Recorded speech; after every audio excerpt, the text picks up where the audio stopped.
right. We are live. We are live. All right. So how's it going, Max? Good to see you, brother. Good to see you, man, as always. Sorry, I'm just reading something on my stream there. It's giving me a little bit of a hard time. Anyways. So what's going on, man? How you doing, bro? I'm doing very well. Like I was telling you, I was really glad to release the info in regards to Jasmy, how I feel as though it will reach at least a minimum of 70 cents because of this one particular sector, and that's only counting Europe, not even the rest of the world. Instead of just saying, oh, I believe it's going to do this because, the typical thing. Nothing against anybody, right? But it's basically, yeah, I'm going to back it up with some research. So released that this morning. And on your show, we're going to talk about, everybody, some things you might have forgotten about and some big things of how Jasmy is indirectly tied to some of these industries and why that actually matters more than getting statements about direct partnerships. Rob and I are going to go over that with you guys. It's going to be a great conversational piece with the community and so on. It's going to be great. Smash the like for brother Rob Mass, Crypto Future 99 in the house.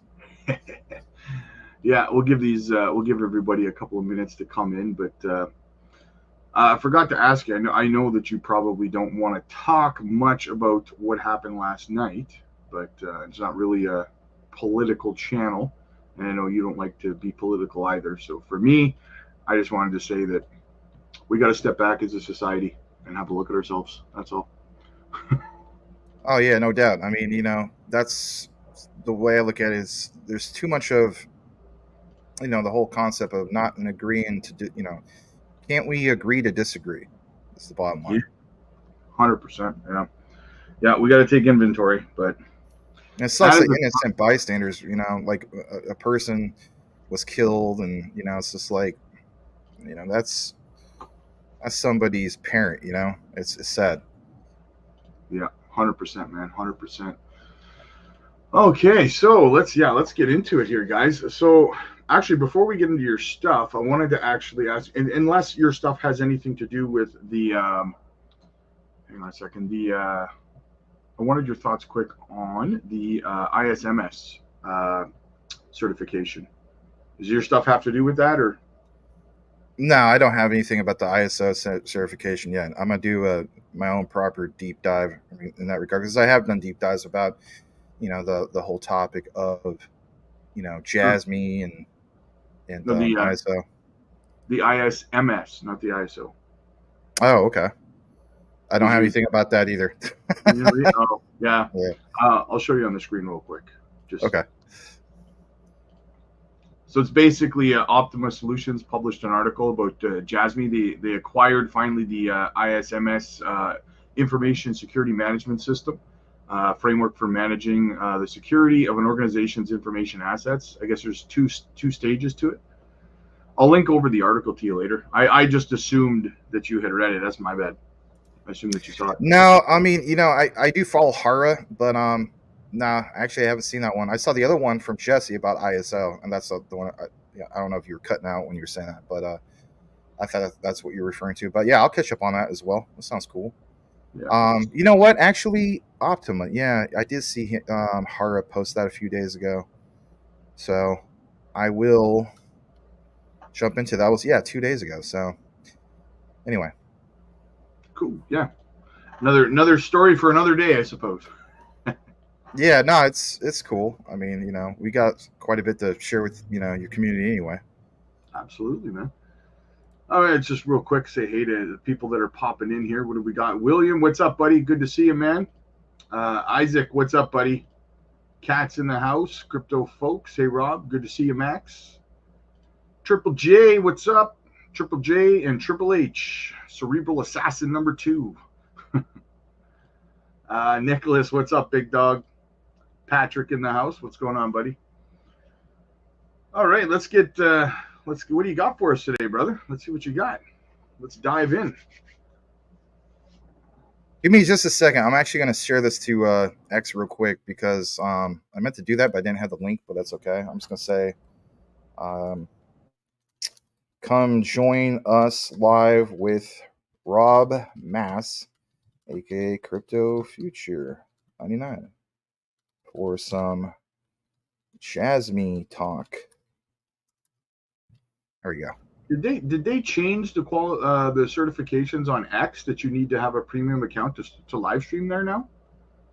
Because it won't let me stream on X now all of a sudden. That I don't know. I've always had a premium account because I have fake Maximuses and so on. So, but shout out to Patrick Collier and all you guys. Let's see here real quick. I meant to say hello. William O'Leary, Isaac, Cat, Triple J, Nicholas. Yes, Patrick Collier, Jasmy, scam. Not a scam. It's just a joke, guys. Anyway. Yeah, but yeah. Every once in a while we get a newer person to the community and then they see one of us say, you know, like Beebs or Patrick will be like scam, and they'll be like, oh, screw you, it's not a scam. Yeah, they don't realize it's just an old joke, right? Anyway, kind of funny. But yeah, we can definitely start whenever you want. Yeah, let's dive on in, brother. I'm ready to go, locked and loaded.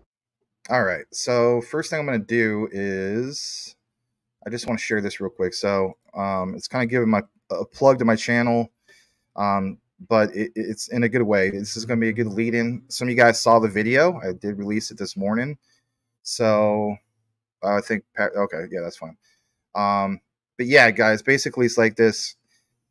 You're going to see plenty of people make these statements, you know, and I get that where, you know, it's like I was saying at the very beginning, I believe Dollarama, you know, Parmesan person, I believe that Jasmy is going to 70 cents because I just got this feeling. But okay, that's fluff. And, you know, and if anything, it's cool. You know, there's some really nice, cool people who say that stuff, but it's like, you got to back it up with something, right? So in this video, I released it 6 hours ago. You're going to see many citations in it. So even shout out to brother Rob here at the end of the video, talking about how it's going to be live with you guys. But for the beginning of the outline, it's Lil Bidman, and he gave me some absolute alpha, if you will, when it comes to the research. So Jasmy will reach a minimum of 70 cents from this sector alone. Here's how. Now, how many times have you guys heard Rob say, guys, I'm going to be a little bit more conservative. I'm leaning more towards maybe like 70 cents, $1, whatever this bull run. Okay, fair enough. I get it. You know, it's nice to protect yourself and be conservative. We're, you know, as we mentioned at the beginning of our talk, Rob, we live in a society where not enough people can agree to disagree. Hence what happened yesterday, unfortunately, with the bad news events, right? But the bottom line is this sector you're going to see is basically speaking, just even in Europe. Doesn't even count Japan, doesn't even count the rest of the world. So check that out. I know it's a little bit of a tidbit promotion, but Rob and I are going to talk with you guys, real conversation. It's going to be a good show. I'm telling you flat out, real good show. Conversational piece of why all this matters. So first thing we're going to do is, of course, give a proper shout out to the one and only Lil Bidman, because Lil Bidman shared some of this info with me, I would say late June. And it's so crucial for the understanding of when you see people, or even maybe it's yourself, and that's no bash on any of you guys. When you hear people say things like, you know, I need to hear a Jasmy partnership. Well, you already got that, right? The whole thing of Panasonic. And my God, shout out to Jesse and some of these other guys who covered Panasonic. I even did it like last year, but again, some of these guys had me beat by a year. And then you finally hear all that. And then while there's your euphoria, understand that's just literally the tip of the iceberg. And what I mean by that is, I'm going to state this for the record right now. Please pay attention to this, okay? I am more impressed with what Jasmy's doing indirectly than what we could ever get from a positive catalyst of a confirmed partnership, both from Jasmy and, of course, like something like Panasonic on our website. And while that's great news, again, this is why I like to cover things like Quant. When we talk about finally hitting mass adoption, it's having these utility coins and tokens that were invested into utilizing the utility. So let's give you an example of what we're talking about here. Then Rob and I are going to have a great little conversation with the community about all this. Again, advise you to smash the like, get the show out there, help Rob grow as a community. This community is awesome. Rob kills it. He's telling me before the show even starts that he's killing himself 12 hours a day working, plus covering content. He's passionate about crypto. You can respect that, right? This is what I love about Rob. Rob is an awesome human being. By the way, Rob, love that you're part of the Beard Club, broski. So welcome, right? So anyway, what we're going to do now is we're going to jump into this. This is from Remix Point. This is from Lil Bidman. And the reason why I'm going to share this with you guys is understanding some things, believe it or not, that you have simply forgotten about, okay? Now, I know it sounds crazy when you hear that, but this is from a news piece from June 25th of this year. So, let's face it, like 2 weeks ago, give or take, maybe 2.5 weeks ago. This statement is from remixpoint.co.jp. If you want to follow along, you're going to have to interpret into Japanese to English, but, that's what we're here for. So Remix Point begins a demonstration, you guys, of an experiment of AI control function of home hybrid energy storage system called Remix Battery. Now, earlier, I mentioned the whole thing about Panasonic. And, I got criticism about the whole thing of Tesla and all that. Hey, guess what? At least I try to back it up, right? And we talked about different states that passed legislation that was working with Panasonic in regards to, these cell batteries. And then we came to the conclusion after Oklahoma, Kansas, and especially Nevada, that Tesla connection. And of course, Panasonic with IoT, how Jasmy's involved. Go ahead. I just wanted to chime in real quick in there, just add that when you get attacked like that, when you're connecting dots, it's generally people who don't do their research and don't connect those dots for themselves, so they think it's too good to be true when they hear it. It's like all it takes is a little bit of work, right? Oh yeah, I mean it is what it is, and it's if you have a channel or a platform where everybody agrees on everything, then I guess that would be kind of weird. I mean, maybe it's bots or something, right? But anyway, the bottom line is people are going to agree to disagree, and that's all right. And don't worry, brother, you're going to be able to chime in here in a bit. This is your platform, so my bad. But again, it's the press release, okay? So as we get into it, it talks about some of these key things, okay? So, man, do they really, really get into this? So it jumps over to a referral, if you will, about some of this stuff. And now I'm going to take you over to this thing from NTT Docomo. So Lil Bidman took this from, again, a Japanese site. And while it's all in Japanese, you're going to see an interpretation. But it's some of these statements. It says, basically, to participate in this verification, a Docomo electric supply contract and the installation of whatever this is called, Shikuden Eco Megan are required. Because some of these deadlines, or when it starts, I should say. So it started July 10th of this year. And it tells Japanese people like how they can participate. But look what it says here. The automatic battery control option. And what's crucial for the understanding is how do we have something like this tied back into the whole concept of the DD coin? Yeah, guys. I think a lot of us forgot about the DD coin. Now, before I have Rob chime in here, just in case you're like, that's a big coincidence, is it? Even right here, I know it's hard to see. D points will be rewarded, I should say, for completing the application on around the end of March 2025. Now, without spilling the beans, I'm not going to even do it here because, why spill the whole beans? You're going to want to watch the whole video. But I will give you at least one clue. Lots of talk about March 2025. You've been following this. You understand why that's big, okay? There's a bigger picture out there. March 2025 is not just a random date, okay? I'll leave you guys with that. You owe it to yourself to watch the full deep dive if you choose to do so. But the bottom line is understanding these D points and understanding on this far right side how these points will allow you to contribute to society, how it's tied into like things like, for example, Jasmy, and basically referencing everything from, even what is it, Jasmy management. And here's what I'm talking about. I'm gonna bring Rob into the discussion on this. So here we go.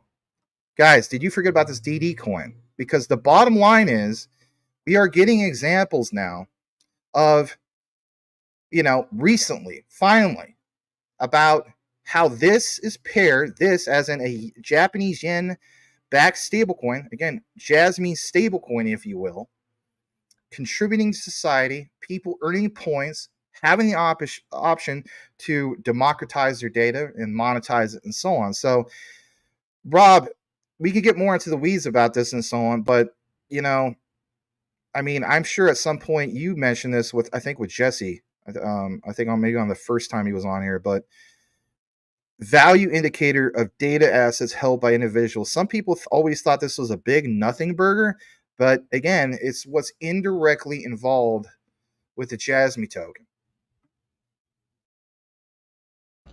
Yeah, I agree, and that's the thing, right? Is that indirect contact exactly is going to bring so much more value. Like you were saying, people are like, oh, well, it's not a direct, partnership, or this is, like the utility of this decoin in itself is just, it had people at the point where they were worried it was actually going to be like a V2 or a migration from Jasmy or something. That's the value and how important it actually is, right? There was a lot of confusion at first, but just to touch on kind of what you were talking about indirect, you have the my number card, right? We all know about Jasmy's technology being indirectly correlated with that, right? And there's also rumors about the EU ID now as well, which is Europe's version of the my number card, right? Now, there's no direct correlation, like in terms of partnership, right, between Jasmy and the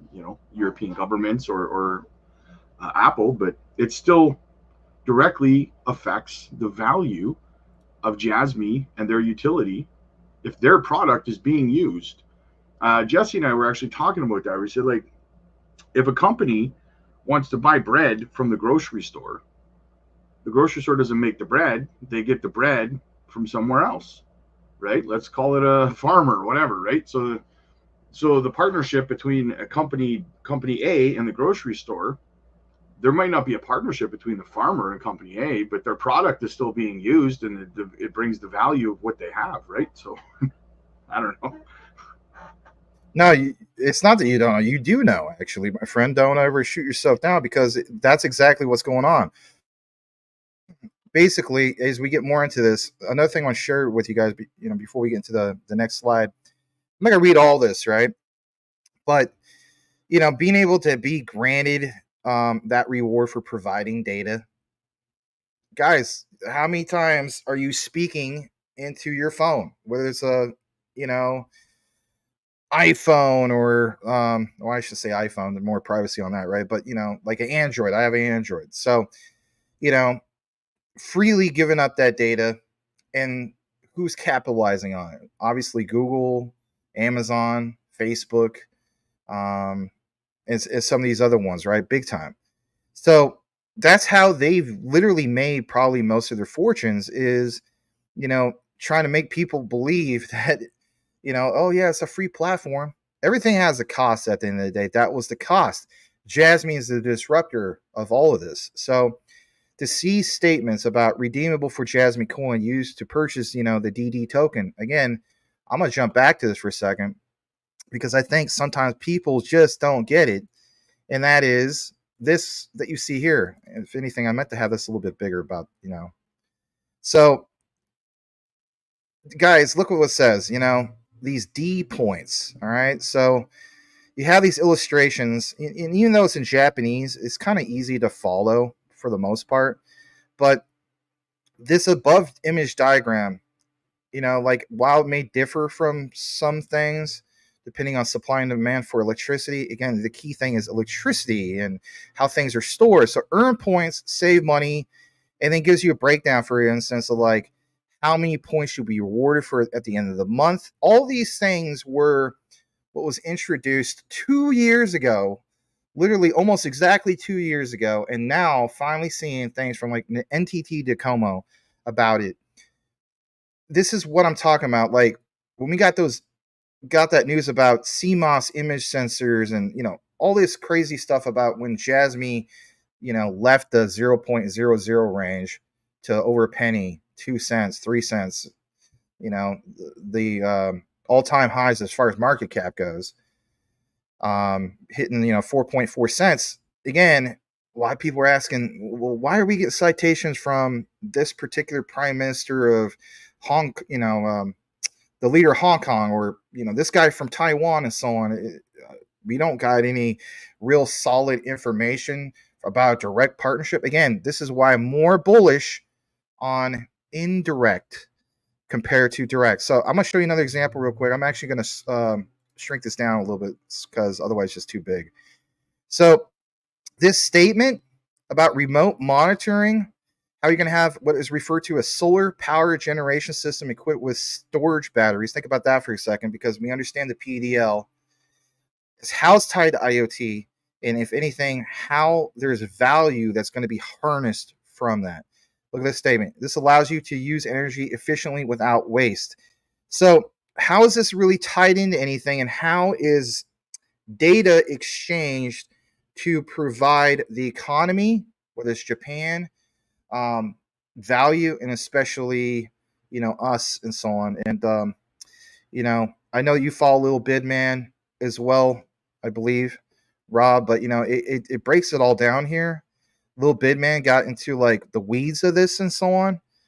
But what I'm going to do now is I'm actually jump back to this because, again, right side, I think it shows up on your screen, is the advantages. Yeah. So on the right side, before we go to the next slide, it says supports IoT data. Think about that. Doesn't have to even say specifically like this particular sector and this particular partnership. Inexpensive, fast, no market value fluctuation, hence the whole concept of why it's a stable coin. Let's jump into the next side of this about, even from an NFT side. So before I get into this, bottom left, actually the middle, where is this recorded? Point values are recorded on the company's server. How so? Because it's stored, How about like a digital marketplace? Data is analyzed and used by the company and not returned to the user. Far right side now. Uses expand with the growth of Jasmy. Can be used for other services within the platform, NFTs, ticket purchases. I mean, again, where it says like fun tokens, who does this already? Fan tokens and so on. That's Chili's. Who also does it, like maybe not to that scale, is Jasmy. How do we know that? It's, the Sagan Tosu fan token. And, that will keep expanding. And it's not going to just be exclusive to Japan. This bottom right side, I don't want to dismiss this.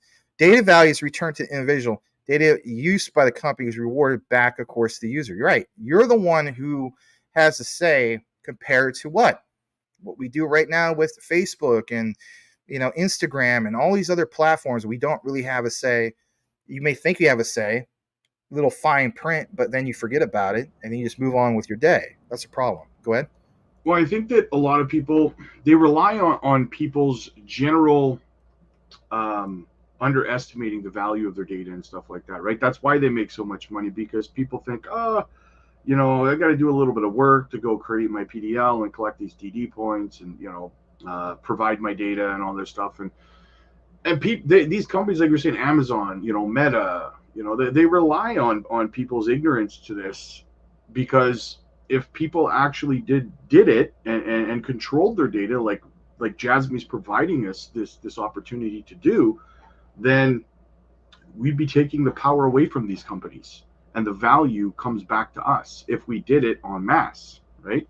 And people underestimate that, and they count on people underestimating that. Yeah, they definitely do count on people underestimating it, and they don't understand the magnitude of it all. So what I'm going to do now is I'm just going to jump into this next thing real quick. I don't want to put a lot of focus just only on this, but some people ask, like, how can they validate all this? Well, there's mechanisms obviously in place. So I still want to pound it home that, Hara has mentioned that I think at any point now, maybe they're just timing the market to come back into a bullish phase instead of a bear phase. But the announcement of that darn super wallet, Rob, right? Everybody's been, hearing about for the longest time. So, boom, see how this comes back full circle. So, the whole concept of validation, but things being activated. So the wallet, and then this is where I'm leaning towards the super wallet because that makes sense. Back to this 2022 post, literally 2 years ago. Look at this date, June 28, 2022. What did we get from Nakomo, right? NTT and so on, June 28th. So it's kind of like funny, literally exactly 2 years. It states, the wallet associated with my page does not open all features from the beginning. A deposit of a certain amount of Jasmy coin is required to open up the functionality. Again, for people who are like, it's not going to use the token. Nonsense. It's incentivizing things that are even indirectly like being used. Some people point out like, they forget cryptocurrency. I don't need to use it. All right. You can't have your cake and eat it too. You want to be able to get rewarded with some of these points and so on. Right. So what platform is the all one platform to do that for you? It's Jasmy. Oh, okay. So I guess I have to use it. Yeah. And then to see how you have to have a certain amount of Jasmy coin required to open up the functionality. Again, that's utility in motion. And then it triggers other things. The key path forward for mass adoption. So when we get that super wallet announcement, finally, I honestly think it has to be at some point. I mean, Hara mentioned that it would be summertime. I think that's big. Yeah, go ahead. The elusive super wallet. The thing is, and I don't want to derail what you're saying, but it's just kind of like a side comment, is this is exactly why I'm bullish on projects like Swift and XCN and now, obviously Jasmy in terms of these swaps and super wallets that they're coming out with of their own, right? And it's going to start to make old tech like Uniswap, for example, obsolete in my opinion, because they're making like Swift swap, right? It's fast, it's user friendly, and that's what Jasmy Super Wallet's going to be as well, right? They've harped on that. That is, and a lot of people underestimate the importance of that because that is how they're going to onboard non-tech savvy retail investors. Is stuff like this Jasmy Super Wallet, right? Yeah, I mean, I agree with you too. I have nothing but love and respect for you, brother. But my main thing is this. So I get where you're coming from as far as Uniswap. Yeah, currently speaking, you'd be 100% right when it comes to like Uniswap V1, Uniswap V2, to a degree V3.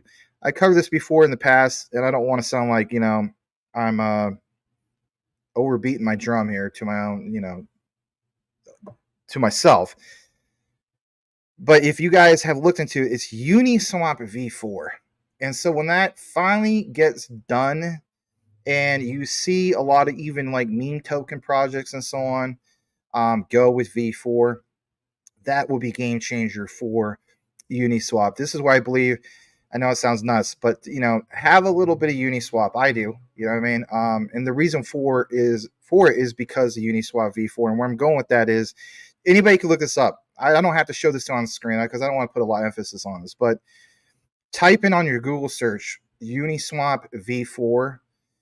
Instantly in any article you'll see about it, it talks about 99% savings in gas fees. Well, that platform, last bull market, exploded because that was the main platform as a centralized or decentralized hub, if you will, for meme tokens and so on. Well, can that be activated again? Well, absolutely. Rob, you are right. Why go to a platform and get hit with expensive gas fees and so on? So even they have to innovate. V4 is the answer because a 99, yeah, you heard that right, Rob. 99% savings on gas fees. It's the whole, when we talk about all these different blockchains, Rob, like, even Jasmy, like can't get the job done with ERC20. Okay, no problem. We got this thing with Junction, layer 2, right? Even with Uniswap, with what they got going on, if they want to survive, which I imagine they do, because who the hell is going to use that tech moving forward, within the next few years? They do have a solution. It's just not fully integrated into that V4 contract. But once it is, and then you enable people to go back to the platform, that should be explosive growth. And this is why I hold some of the tokens. I don't hold like, millions of the tokens or anything. I mean, at the end of the day, I think the value of Uniswap is still like $5, $6, $7 or something like that. But it's when people will come back and they have that platform and say to themselves, my God, I can go here and literally say 99%. Yep. Why? Uniswap V4. And so when you guys go to some of the, like your CMCs and so on, and you see like for, whatever token it is or coin, in this case, actually token, my bad. And you go there and you click on the markets section, and that markets section, what does it say? You will see pairings. And you may see, for example, let's just throw this example out there. Let's say that the project's called Puppy Dog Inu. So Puppy Dog Inu, when it was first released, is probably going to be Uniswap V2. And then you'll see another one below it, Puppy Dog Inu, with wrapped ETH, and then next to it will say what? Uniswap V3. But it's when they get to the V4s, all right? So all these projects, when we talk about on-ramping and so on, that's going to be game changer for Uniswap. So I don't want to get too super into it because I know, I want to respect what Rob was saying and so on. But that's what it is for me, Rob. I agree with you 100% as far as the old tech. But once that happens, V4, 99% savings on gas fees, and it breaks it down in these articles on how they're going to do that. It's absolutely game change for them. That is going to save Uniswap. Two things.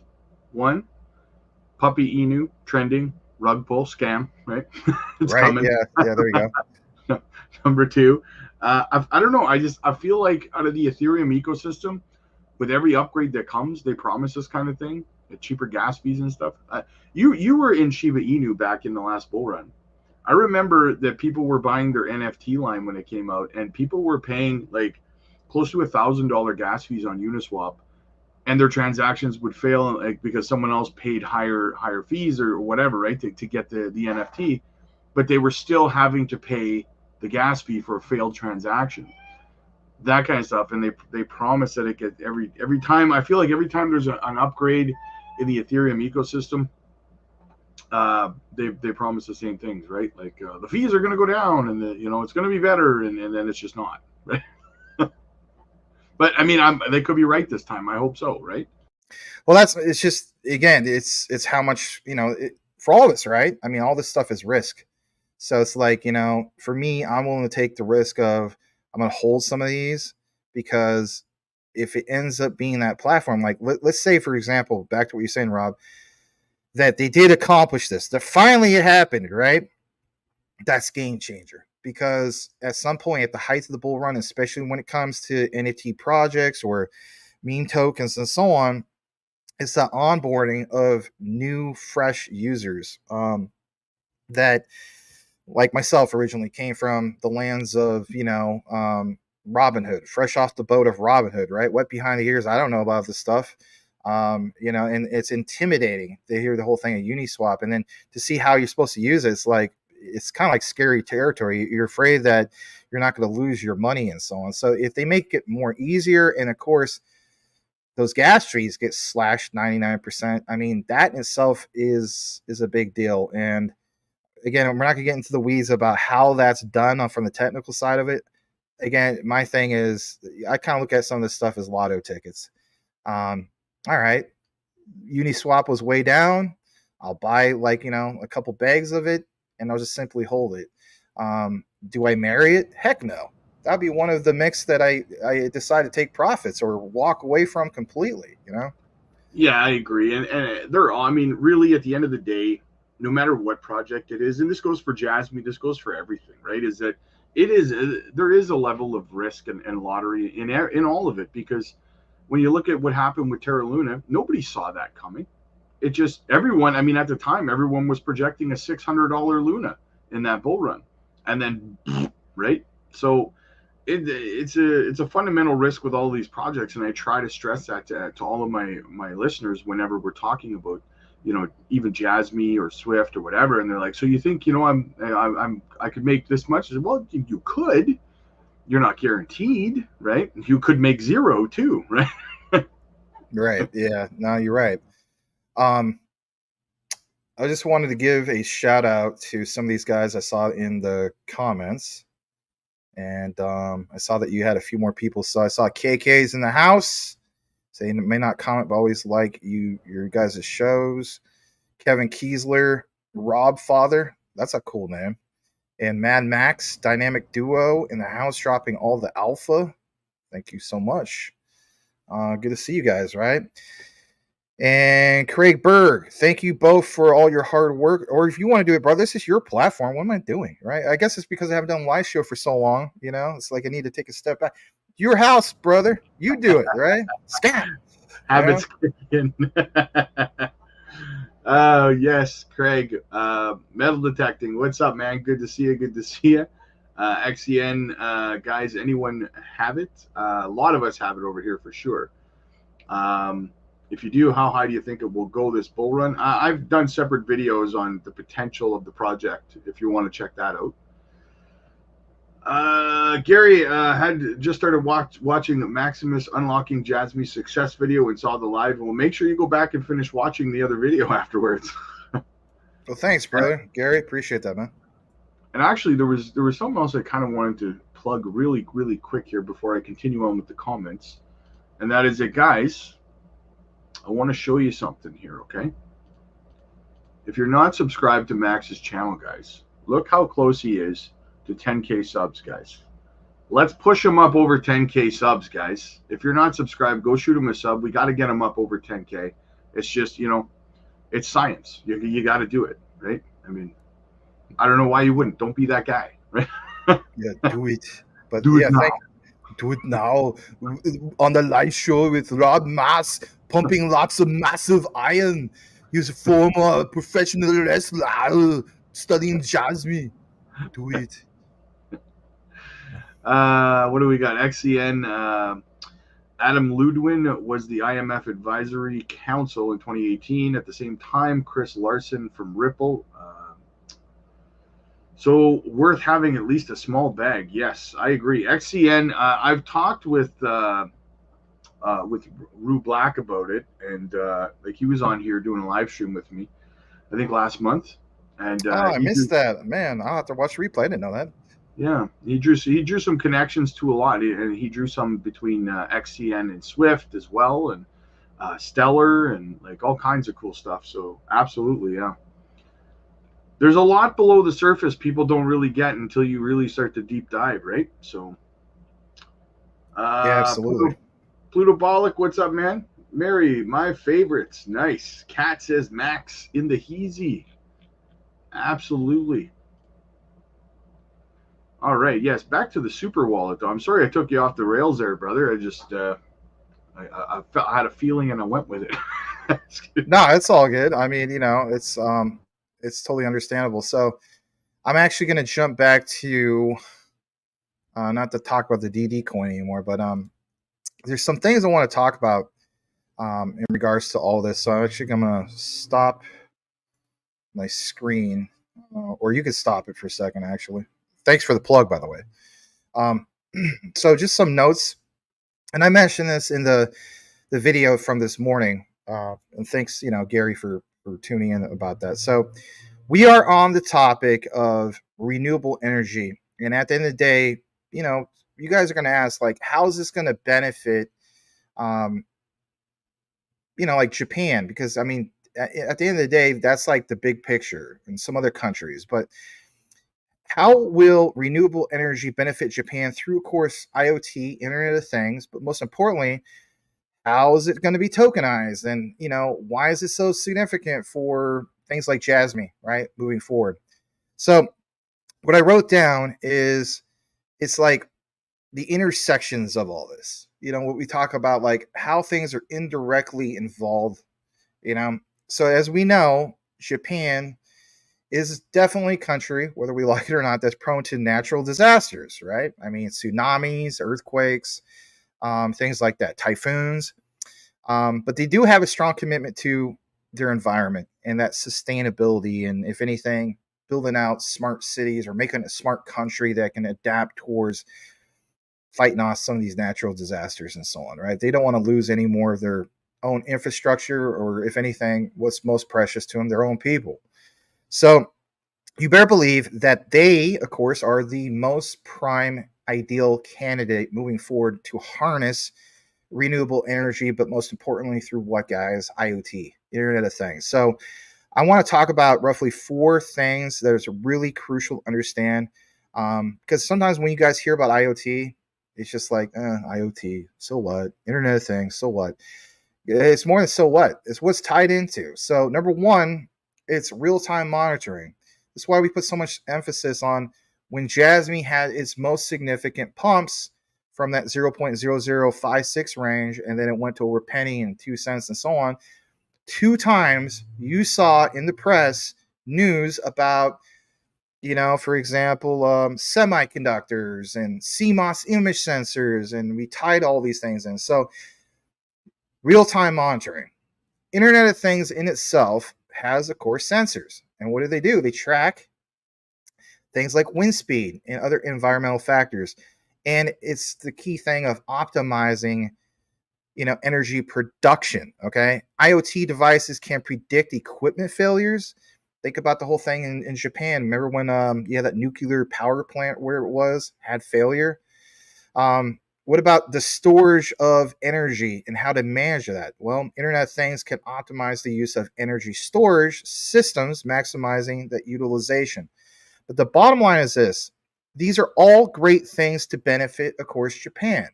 Now, we're in the mix of, retail, Jasmy holders, and so on. So that involves tokenization, does it not? So basically, it's like this. I'm sure a lot of you guys who are tuned in may be aware of Energy Web Token, or you hold Energy Web Token. Doesn't get mentioned enough. And I'd cover this in my deep dive video this morning. We've talked about recently Jasmy entering finance democracy. So, shout out to Dip Metaverse in regards to like the whole Ripple thing. I've covered that in the past too.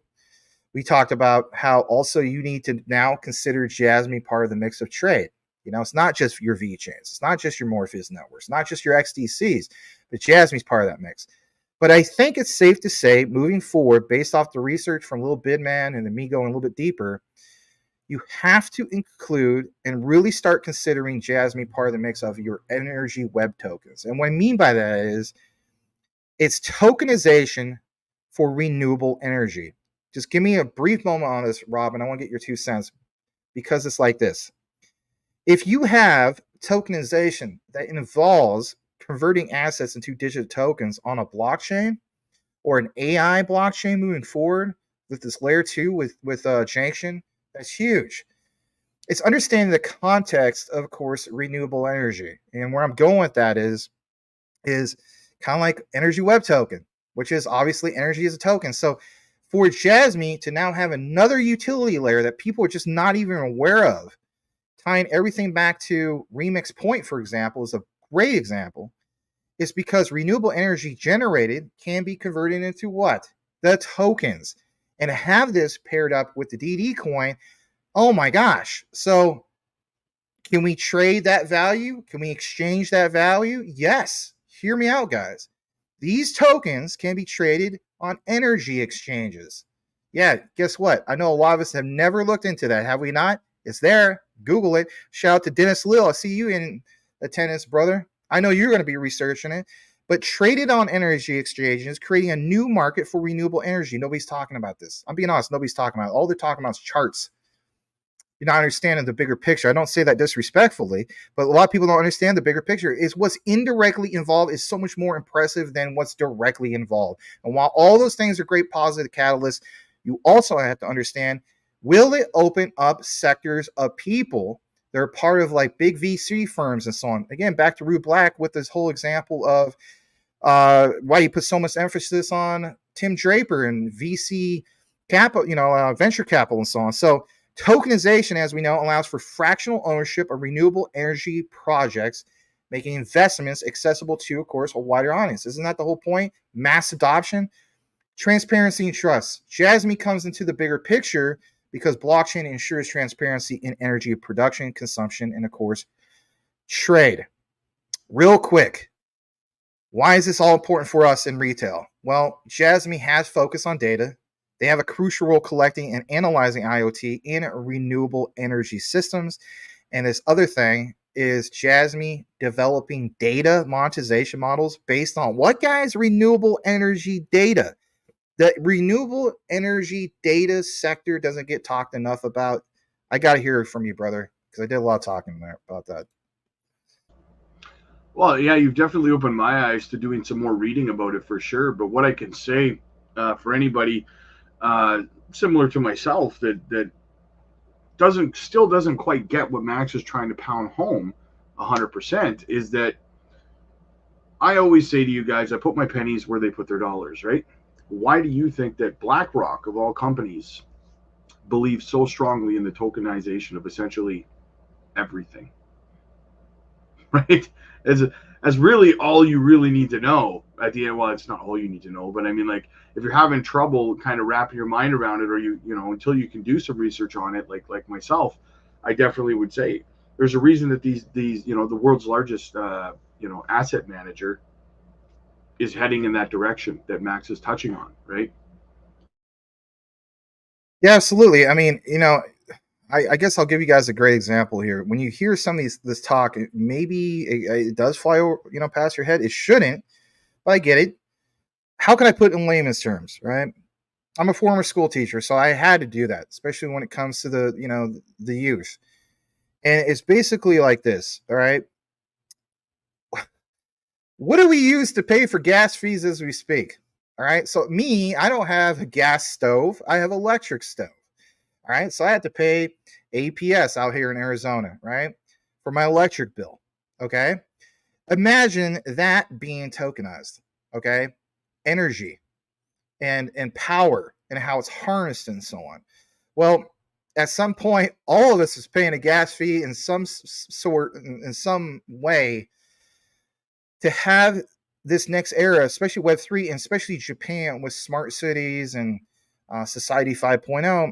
Again, you are now taking this to this next level. Even here in Phoenix, Arizona, you know, I live, oh my gosh, walking distance from Arizona State University West Campus. If you were to go out there, you will see all over many acres of fields. It's just covered in solar panels. Well, imagine taking this technology, okay, instead of using solar panels. The example we gave is that you can use this particular cell battery technology and still get a charge, even when it's nighttime. Isn't that so much more significant and better than what you dealt with like, what everybody's here dealing with, like my neighbor next door, solar panels on his roof. Basically, he's only going to work when the sun's out, and it's got to be in a certain direction to collect that, right? Because he doesn't want to pay APS. So moving forward, if Japan already understands the bigger picture through renewable energy, and that energy being stored, but most importantly, that connection to blockchain, and understanding that, well, I like these mechanisms. I like the idea that there's better energy solutions compared to my local power company or compared to me buying solar panels. And if anything, I'm going to get paid, monetized for some of that stuff. So, for one, you're saving people tons of money. You're disrupting two huge industries, obviously Google, who you just give away all this stuff for free for, but also the solar energy um, industry, and also the local power company.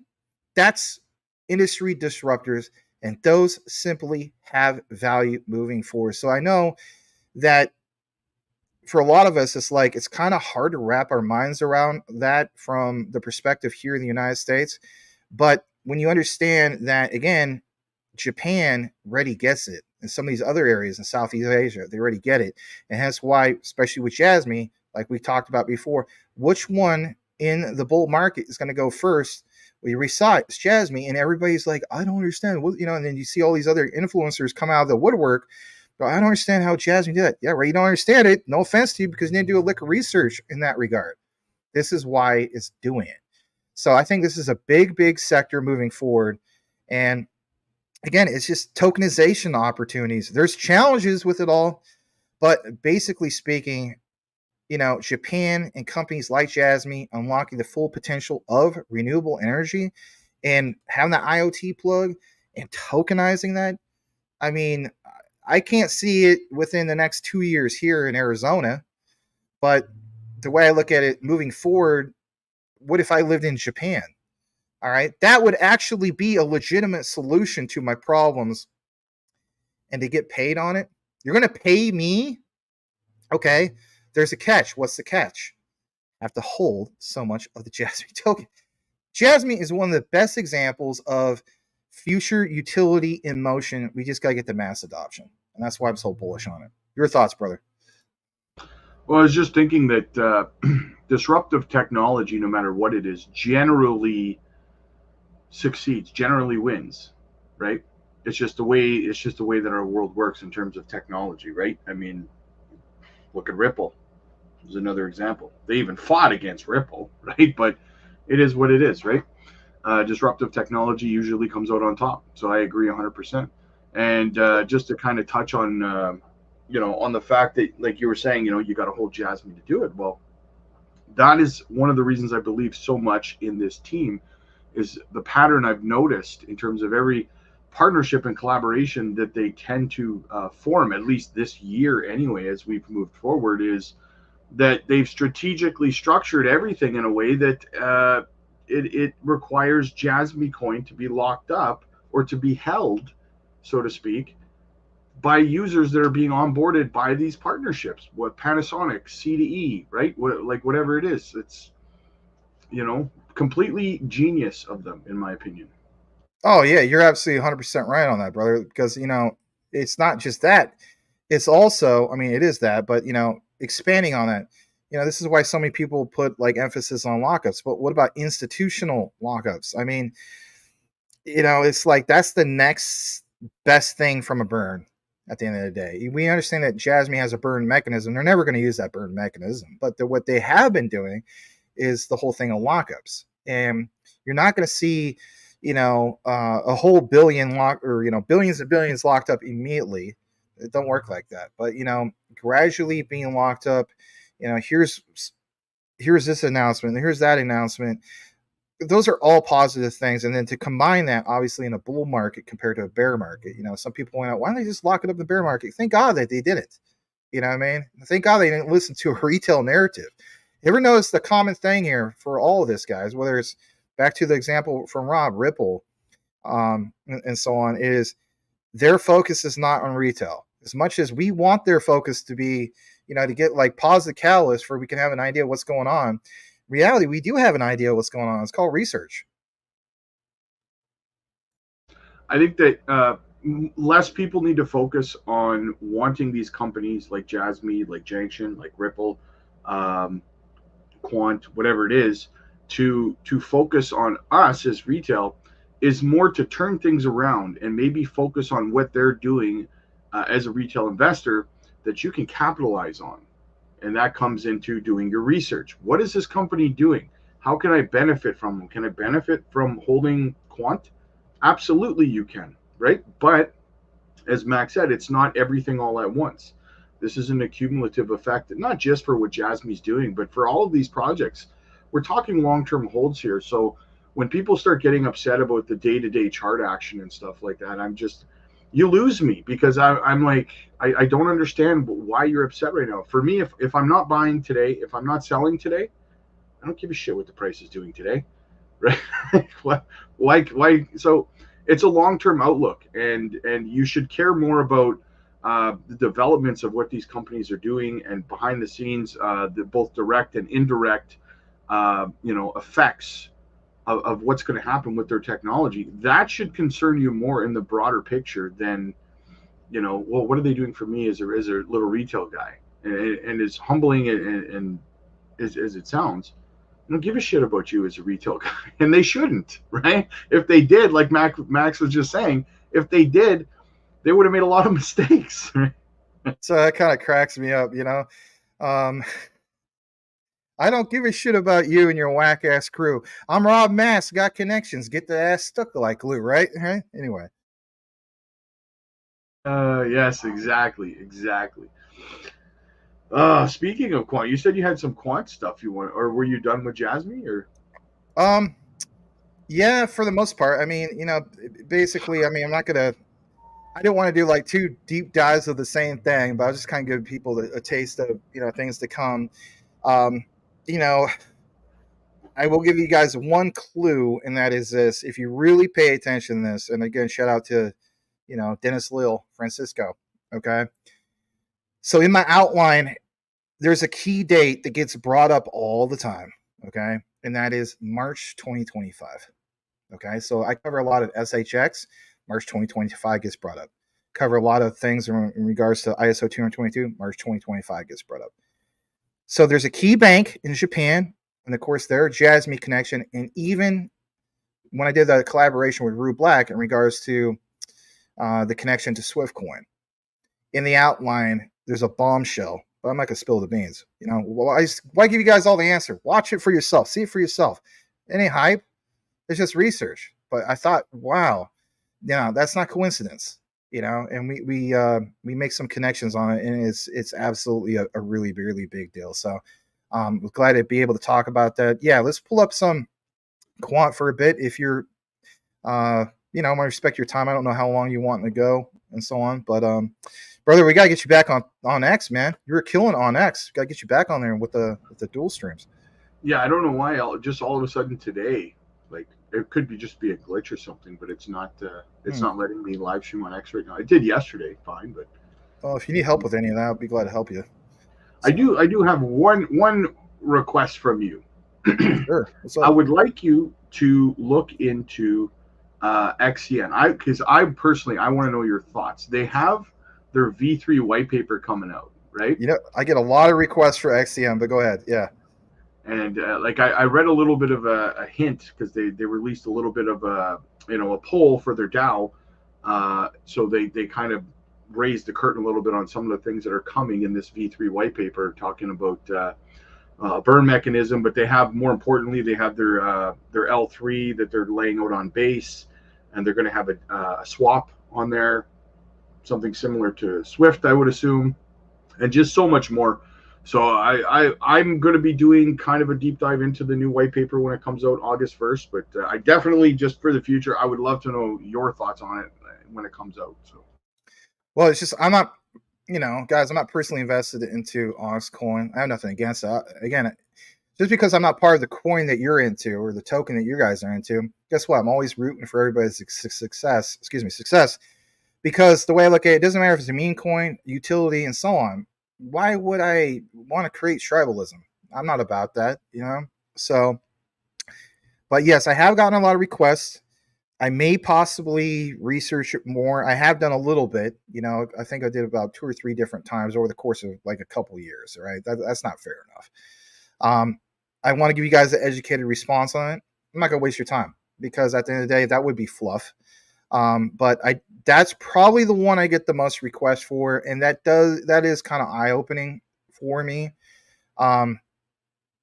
You pull this one out of the magic hat, brother. So I will put you on the spot if you don't mind. All right. In 1 minute, how about this? All right. Maybe you could chop this up and this would be cool. In 1 minute, for you, what's the aha moment? What really stands out for you with this thing, XCN Onyx coin? Well, what stands out for me is that the development through a bear market, I would have to say, right? The changes are so dramatic in terms of what they're doing moving forward, in my opinion, based on what they were doing before. Also, the fact that this will be its first bull run. It was launched, I believe, in 2022 while we were on our way down to the bottom, right? Tokenomics are good. Team is good, like I said. The way that they're kind of redoing everything, I'm interested to find out what's going to happen. The fact that they're laying out their L3 over on base, I think base is going to be so much bigger than people think that it's going to be. So that's a big factor for me as well. Creating their swap or DEX, however you want to kind of word it. Just the progression, any project that continues to develop very, very large in a bear market catches my interest, because that is when successful companies become successful. For the bull run is when they develop in the bear market, right? Which is why I'm shocked at Gala really quick.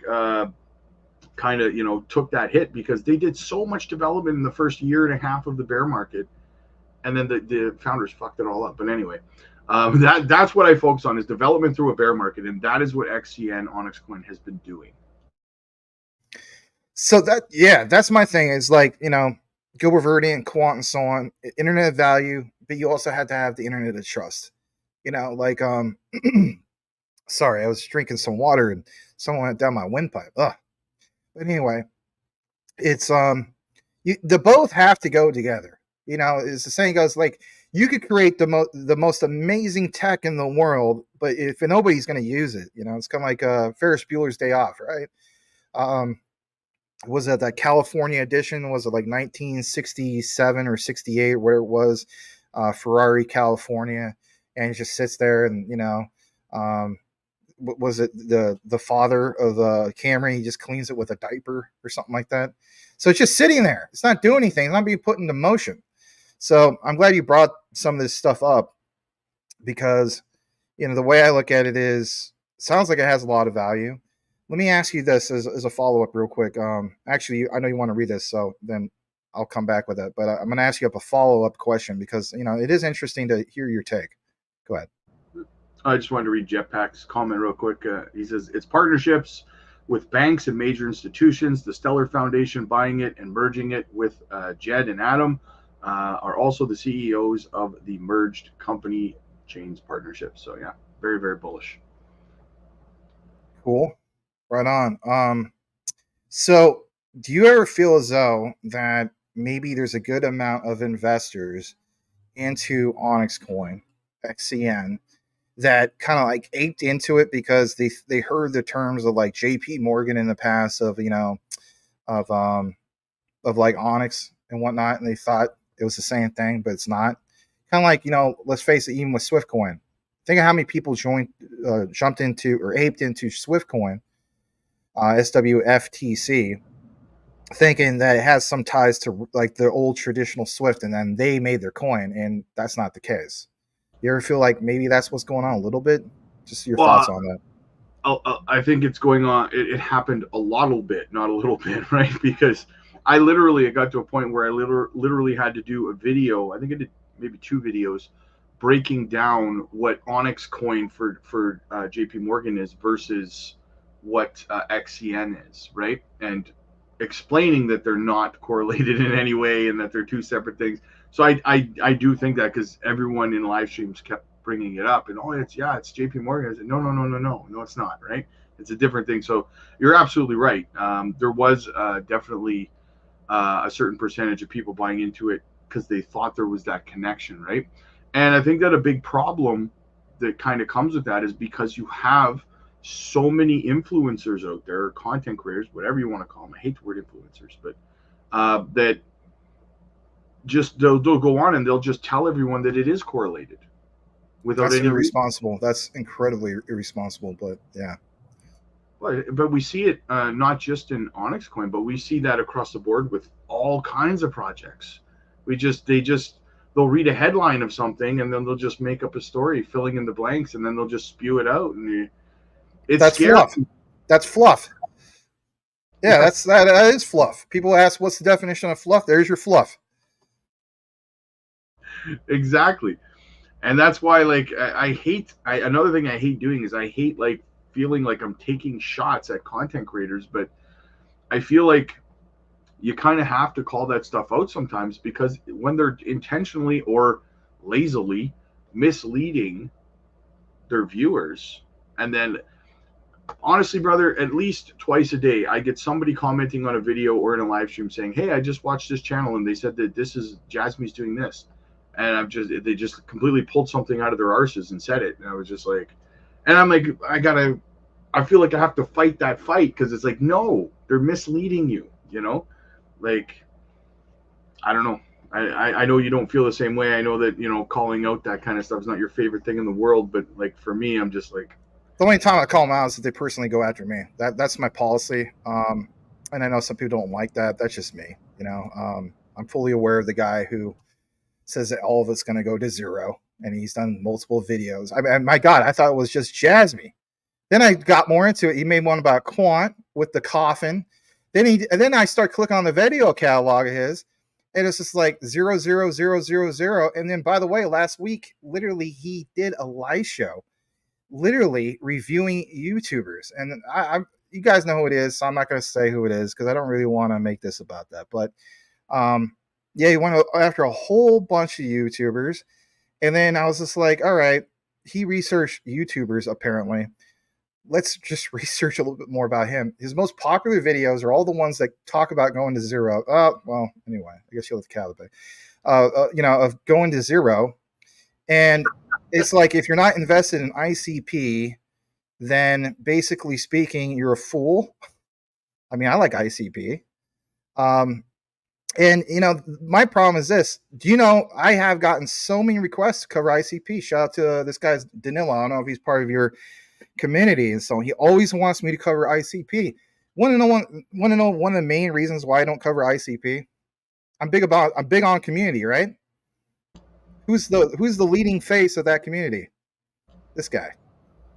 Let's just be honest about it, right? That doesn't settle well with me. That sucks. I think that, it kind of takes the air out of the bag for me.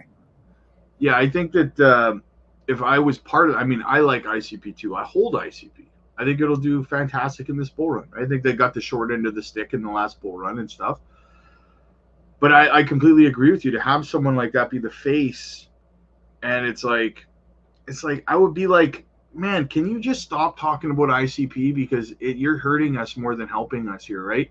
When you do 27 videos in 3 days, you're just pulling out, like, Max, it's not hard to just Google what projects are trending on X right now, and then just making a video saying it's going to zero. I could do that 5 times a day too. I mean, it's stupid, right? Well, the thing is, you go to his video catalog and you can look on most popular and whatnot. Consistently, you will see that it's the ones that he does where he talks about something going to zero. So that's his audience, is to create FUD. And I get it. Listen, I just want to state this for a record, right?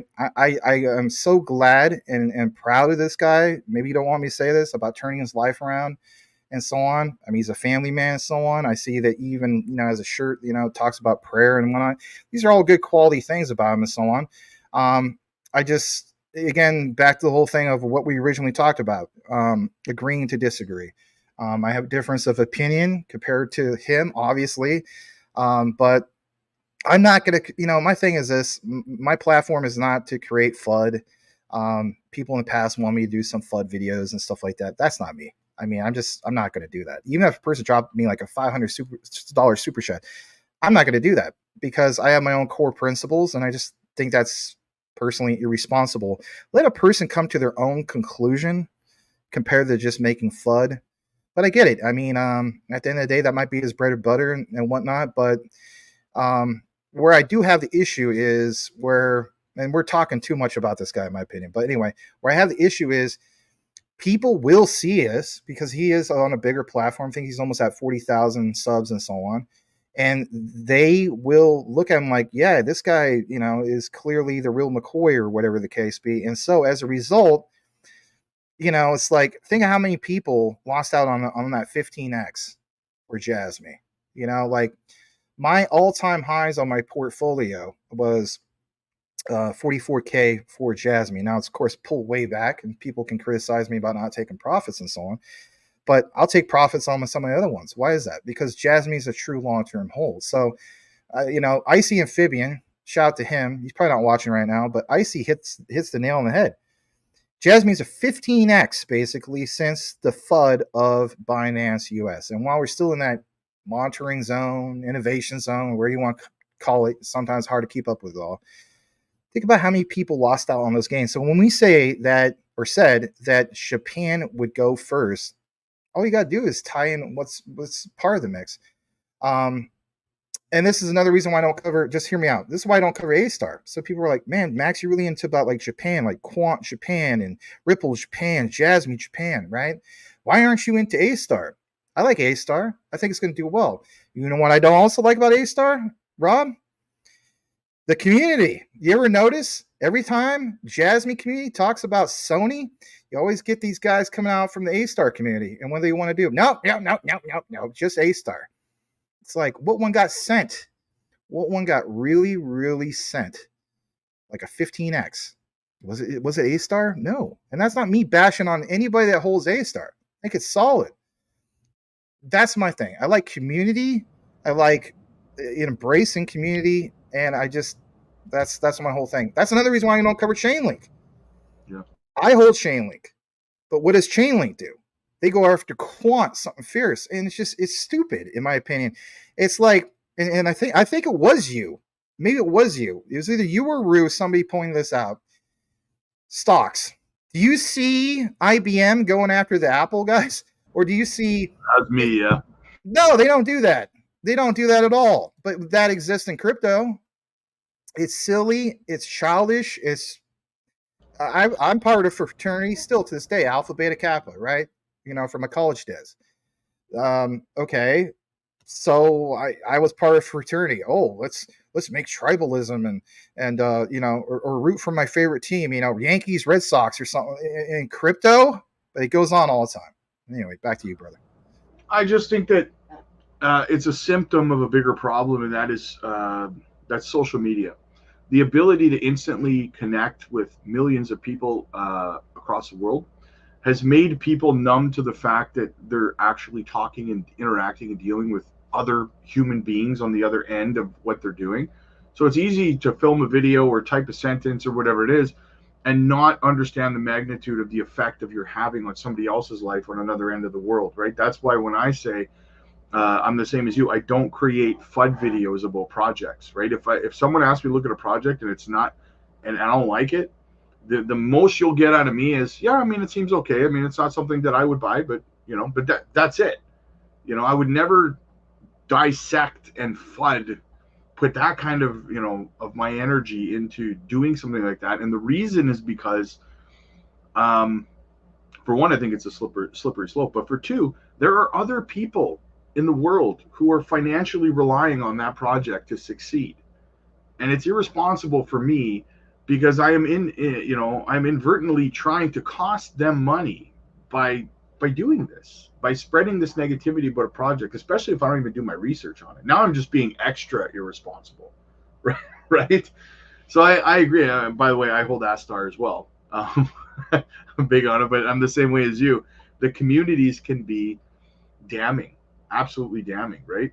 And being part of the XRP community for so long, like that, I've been probably part of that community longer than any other community out there. And holy crap, are there some people that make us look bad? If every post is boom, you know what I'm talking about. I hear what you're saying. One of my good friends does that too, and that's okay. But yeah, I mean, that's just, I don't know, where's that for me and so on. So yeah, there's gonna be some projects that I'll never cover, personally invest into it.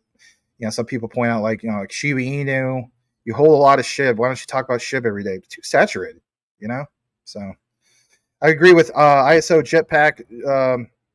Hello. He says, do your own research. Yep, that's basically where it's at. A lot of people don't do that. They don't want to do that.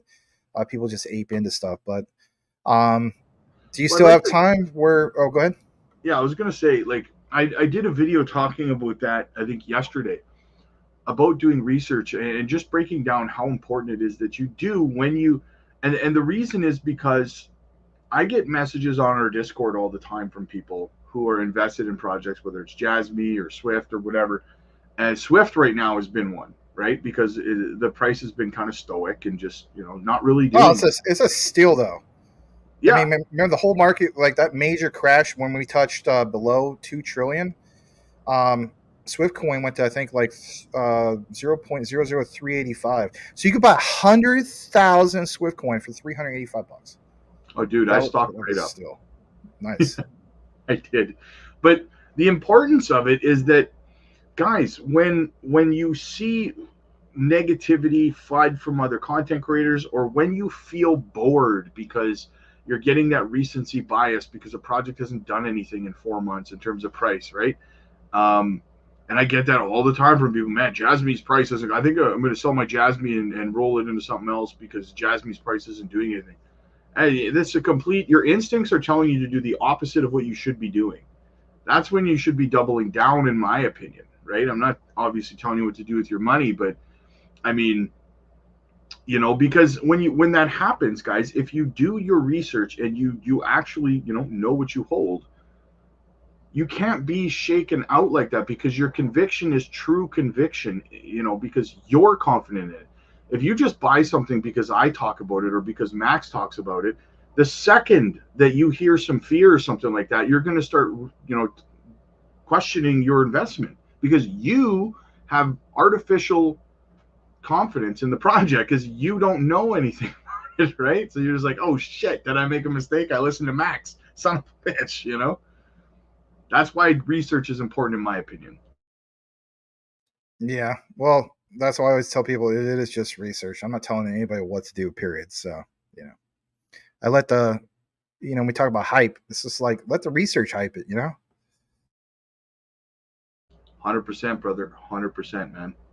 That's why right now, like I said, price of Swift. Like if I want to show the bubbles, man. I want to show the bubbles. Like you got some great projects, right? Swift 2043 right now, guys. These are fantastic steals, and the fact that the volume is so low on a lot of them, um, like Jasmy 2 cents 43.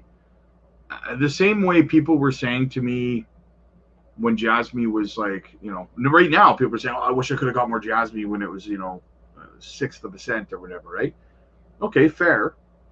But you're going to be saying the same thing when it's 20 cents, and you're going to be telling me, oh, I wish I'd bought more at 2 cents 43, right? it's a steal of a deal, man. Mobile. There's so many good projects, so many good opportunities out there, guys. So instead of being so down and negative, seek these projects out, Yeah, there's a lot of good choices on those bubbles for sure. I do want to say hello to some people that I saw post in the comments. Dennis Loyal, I meant to recognize this. You posted this at 11:32 my time. It's now 12:37 my time, Pacific Standard Time. He said Panasonic is working with Jasmy, and Panasonic just announced a partnership with DEG. Interesting to see how they work together. I remember you sending me something, I think, in regards to that. That'll be something that's on my list to take more of a deeper dive into. There's things I take more of a deeper dive into and things I don't, but that will be part of my list. I'll have to remember to write that down. Let's see here. Let's go further down. We did read the one from Metal Detecting England. I know this is your platform, so sorry. If you want to highlight some of these things. Kat, I'm not quite at 10K, but thank you. I do want to announce this real quick, if you don't mind, Rob. So 10K on the subs. I'm not going to celebrate on that. And this will probably be one of the only times I ever mention this, because I just don't want to really mention this guy ever again. But as you guys know, I left my old platform. Okay, I'm not going to say who that platform is. They don't even deserve that. I left it last September. My old partner is a piece of you-know-what. But you know what? I try not to have hatred in my heart, because, I'm not about hatred. But, he did me wrong, period. So, yeah, exactly. Absolutely. Amen. So, the way I look at it is, that old platform, when I left that was at 13,900. So my magic number is 14,000. So when I get to 14K, that will be my time to celebrate, because that will have told me, look, you left that platform at 13.9, and whenever I hit that 14K mark, I don't know. I mean, that'd be cool if I did this year, but yeah, that'll be my little celebration, whatever. So that's my magic number. Anyway, it ain't about me. We're here to talk about stuff, but I just want to throw that out there. Let's see here. Perfect opportunity to accumulate. You want to read that? Go ahead. This is your platform, bro. Sorry. Oh, you're muted. Sorry, brother. I read the whole damn thing and then I was muted. It's all good. Perfect opportunity to accumulate Swift at these discount prices. We might see lows again. Yeah, I mean, we're dangling on the edge of a knife right now in the market, in my opinion. We could see lower low. We could see Bitcoin going a little bit lower. And I know no one likes to hear that. Well, we could go up, we could go down. But the fact is of the facts. It's just The only thing, in my opinion, holding most of these projects from pumping right now is that there's just no volume in the market right now, none.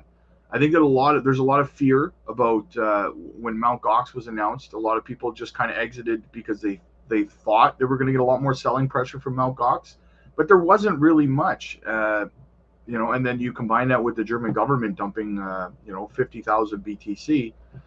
But I shared a chart the other day on a live stream, guys, and I think that it really speaks volumes. Is that the German government sold $3 billion worth of BTC, right? And we saw that crash.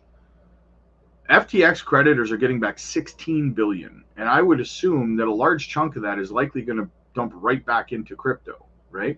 So 3 billion dropped the market that much. Imagine what's a shot of 16 billion of an injection is going to do to the market, right? And it might help restore more confidence in the market. So that's when I think we'll start to see liquidity start to kind of come back in, and then the Ethereum ETF possibly going live. We'll see what happens, right? So you're 100% right. That's a great analogy. I'm glad you brought that up because for one, you are paying attention to this. I wish I could give you guys kind of like like an AI video or something like with a visualization. So back to what you're talking about, Rob, just for a brief moment. So everybody who's here tuned in, what I want you to do, if you can, let's be like kids again. Use your imagination with this. So as we know, Bitcoin and Ethereum represent 81% of the overall crypto market. But Bitcoin, BTC, represents the biggest chunk of that, right? So when you got that news about, Mount Gox and, paying back all these people from 2014, basically speaking, you just got to look at like before that announcement, you have, when we talk about liquidity pools, right? You have this giant, humongous tank, if you will, or Olympic-sized swimming pool. And, it's like most of that is filled with it sounds like a crazy analogy, but the BTC Kool-Aid, okay? And that BTC Kool-Aid represents most of that liquidity. And then also it's the pairings that are attached to that and so on. So then the whole idea at any given time that you're going to have this massive amount of Kool-Aid, if you will, the BTC one, being pulled, separated from that giant liquidity pool. Well, of course it's going to tank the market. I think the Germany thing is definitely worth pulling out as well, but I will state this. While there was a lot of fear in that, people bought the fear. Obviously, Rob did with Swiftcoin and so on. I did with Quant, and the key thing is understanding that just because it was pulled away, well, what happens when you have those people from, being restored from Mt. Gox or FTX and so on, restored? Do they choose to just, oh, you know what? I think Bitcoin's going to do something. I'm just going to leave it there. Well, then it comes back, or it doesn't leave. Actually, it just stays on there. What if they, half of the people decide, you know what? I'm just going to sell, to hell with this. I've been waiting since 2014. I need the money, right? So then that's part of what's drained. What about the other ones where it's like, you know what? I heard about some of these other projects that are probably top 100, your Ripple XRPs, your Solanas, or whatever the case be. So then that gets injected into some of the altcoins. So my point is, just because you see all these fears of all this being drained away or pulled away, doesn't mean it can't be, like Rob said, re-injected back into the mix. Where do we go moving forward? Well, where we go moving forward is seeing who, as the saying goes, gets shook out. Do the people from Mt. Gox represent a bigger piece of the who shook out? Absolutely. They are the shakeout, as the saying goes. But I do feel as though that, not just because, I feel it, but this whole thing post-halving, it has to have its moment at some point. Last halvings, I know you follow this, Rob, with the cycles. So with the last cycles, right, the last previous 3, I believe, because we're in the 4th one, I think it took something like 8 months, give or take, to really see something. Well, come on, guys. I mean, what do we have, Rob? Like the halving happened in April. I mean, for people, I don't know why people do this, Rob. They hear like, oh, there's a halving. Everything was supposed to boom. Everything boomed before the halving. That was bullish in itself. So there is going to be a process of time, whether it's 8 months, 6 months, so on and so forth. But at some point, you know, it has to add up, in my opinion. And I know some of you guys will point out that it's ETFs. That throws everything into a different mix. But I welcome it, because the way I look at it is kind of like when we talk about Jasmy and lockups. Well, institutional lockups, basically speaking, are your ETFs. I do want to get your thoughts on some of that, because I think you hit the nail on the head with your Mt. Gox comments. Well, I think that there's a couple things there to unpack, and I think that one of the biggest factors, and this is the kind of stuff I really pay attention to, right? I did a video breaking down, based on historical charts or historical cycles, the last 3 cycles, right, where we would be in terms of price without the artificial inflation of the price of Bitcoin due to these spot ETFs. And we would be right around $42,000 per Bitcoin had there not been Bitcoin spot ETFs, right? And the market just naturally progressed the way it had in the last 3 cycles, right? We would be right around that 42, 43K level for BTC. So we're kind of spoiled as it is in terms of where we are with price. So my thought process has been, look, we could crash. I'm not saying we will. I'm saying we could theoretically crash all the way back down to 42K per Bitcoin, and we would still be right on pace with every other 4-year cycle that we've had so far, right? And then you combine that. Now, I don't think we're going down to 42K. I'm just saying, right? Just some perspective for people who are like, oh, we're at, 59K. Yeah, well, it could be worse, right? We're just a little spoiled. Now, and then you combine that with, if you look back over the last 3 cycles, there's an average of about 515 days between the halving and the peak of the market, right? So to people who are saying, okay, so we've peaked, the bull run's over, we're like 85 days past the halving. The average for every other cycle, again, is 515 days from the halving to the peak. We're not 100. Even close. So that's my perspective on it. No, I was saying you're this people posting with emojis, right? 100. You're 100% right. I mean, yeah, I mean, we're so like not even into it. I don't normally do this, Rob. Can I make a request? I don't make a lot of requests. Okay. Absolutely, brother.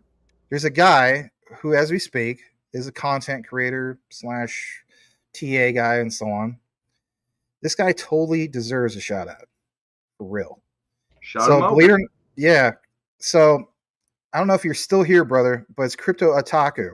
Okay. The reason why I want to point this guy out is I listen to his show every so often when I'm driving home, and I can't, in traffic, I can't text and drive. I mean, that's bad, right? This guy deserves recognition. Like, I just being honest. Listen, you probably don't know who I am, but I'm actually subscribed to you. I appreciate that you cover Jasmy. I appreciate all of your passionate coverage of BTC. This guy does live shows. He doesn't have a huge platform yet, but this guy, you want to talk about something that's genuine. You are passionate about crypto, man. You deserve all the credit in the world for what you do. You grind every freaking day with your show, and when there's nobody watching, you have my utmost respect, man. Because want to know something? I've been there too, where I'll never forget my first program and there was only 2 people watching. So I want to make a request. Some of you guys that, not necessarily the deep dives and stuff like that, but I mean, he is excellent. He is passionate. Yeah, you wear a funny mask, but it looks cool. You got the coolest background. But I want to tell you something. This guy, he's neat. He's a nice guy, and he covers. Look at this. Come on. Could we go up to the top of his page real quick? Go to the top of his page. He only has 61 subs. This guy does a daily show. Weekdays at 8 p.m. Eastern. He talks passionate about it, but he actually backs it up. You don't just random jargon and whatnot. But I actually do listen to your show, and I so appreciate how you go about your shows and how you'll just try to kill it with your coverage, even if nobody's watching. Like, guys, I'm telling you flat out, we talk about community. Embrace this guy. Watch his show, for crying out loud. I don't normally do this, but I really appreciate people that grind. You have a clear passion for this, and you have a great understanding. I'm not just saying it because, oh, I feel sorry for this guy. It's not like that, guys. Honestly, check out his show. He actually has great technical analysis and so on. Like, you guys know me, I'm not into charts and stuff like that, but he talks a lot about Bitcoin. He talks about Jasmy especially. I'm just looking at for the perspective of YouTube algorithm is a hell of a thing, and sometimes it just doesn't do a good job of recognizing people that are part of that grind. This guy's part of that grind. I just want to say thank you, man. And I'm glad that you show up to Rob's show and see in the comments. I definitely recognize you immediately. In the back of my head, I even thought about, maybe having you as a guest at some point, but that's just my only request. I don't make a lot of requests, and I didn't have to do that, but God bless you, brother, for your continuous grind every day. I mean, that is very, very admirable in my book. So I salute you. Absolutely, guys. Shoot him a sub. I shot him a sub just now. Shoot him a sub. I'll check him out. And I was actually going to say before he said, I said, you know what? Maybe we'll invite him over to the show. We'll get him on, have a chat with him. Maybe help him build that channel up, because you're absolutely right, man. And something else I talked about the other day in a video is that, like, the Jasmy community, when I started my channel little over a year and a half ago now, it hasn't been long for me, right? And I started talking about Jasmy. Dude, like, nobody gave a crap about watching Jasmy videos back then, right? I was doing live streams with like 3 people because nobody wanted to talk about Jasmy, right? But you know what? The Jasmy community, like, these guys fully embraced me 100%. And there's been no like toxicity or anything. Like, everyone's just been phenomenal. The whole community just took me right in. And the channel wouldn't be what it is without the Jasmy community embracing me. So definitely do the same thing for him, guys. We need more good people in the Jasmy community for sure. So thanks for doing that, Rob. It's awesome that you recognize people as well. And I'm with Rob when it comes to that. Jasmy is my favorite community. For all of the above reasons and so on. I mean, it might not be my number one coin or anything like that. It's my top performer. I will say that. I'm not complaining about that. But people ask about what is Max? What is your top 5 or 6? I always say QNT, XRP number 1, Stellar number 2, Jasmy's number 3. But if you understood my journey of when with Jasmy and how it went from my my top 20 to my top 10 to my top 5, and it's way up there. But as far as community, my favorite community by far, absolutely love it. You guys have been awesome, and support some of these guys in the space. I'm glad to see in the comments that some of you guys are choosing to follow Crypto Otaku. He has a great personality. His mask is cool. It lights up on the eyes and stuff like that. It's nothing devilish or anything like that. But he actually is the real McCoy. He doesn't give you like fluff. He actually shows you some cool things. I don't follow a lot of guys when it comes to charts, because you know how that goes. It's like, oh, this is what I see. Fibonacci retracement line, blah, blah, blah, blah, blah. And it's just like, okay, you're just like the same as everybody else. But yeah, you bring a nice element to your show, and how you can go on an hour or more, and maybe there's not that much people listening to you. I literally remember, I don't know, you were maybe at 10 or something like that on your subs, but I'm glad you're keeping at it. You're not giving up. That's my main thing. To see somebody who's grinding and not giving up, that tells me that you were probably bit by the crypto bug like I was a long time ago and Rob was a long time ago. You just naturally want to talk about it.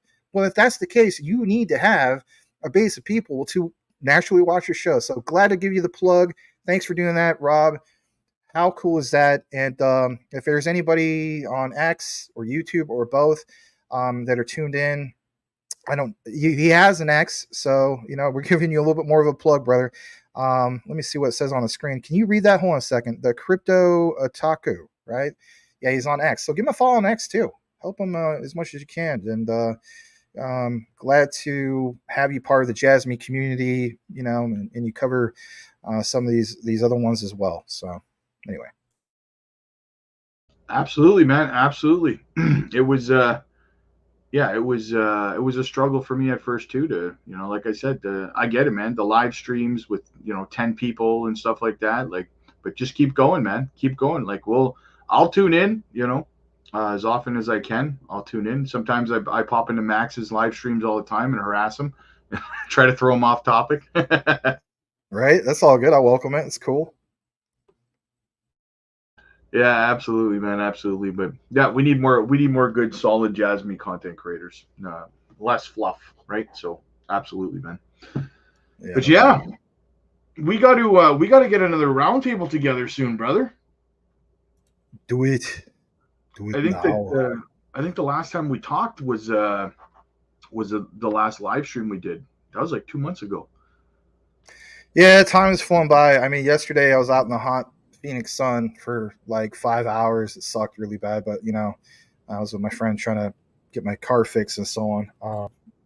You know, Phoenix can cause your engine to overheat and stuff, right? So it's been 115 almost like every day, And then was it Monday of last week, 117. So, yeah. See, it makes me feel like I need to shut up and not complain about the heat so much here, because I mean I'm in Canada. I mean, it's hot and uncomfortable, but it's not Phoenix hot, so I really got nothing to complain about. Well, it's as the saying goes, it's a dry heat, but it actually might be hotter where you're at depending on the humidity. Like where you're up to 90. Well, we measure our temperature a little bit different, right? It's Oh, that's right. You probably, use Celsius, right? yeah, it's probably right now it's 27 Celsius. 27. So, all right, hold on a second. 27 Celsius to Fahrenheit. So, all right, 80 degrees. Okay, and then how much how much humidity you have? Hang on, let me click it and see. Welcome to Weather Talk Now. No, I'm kidding.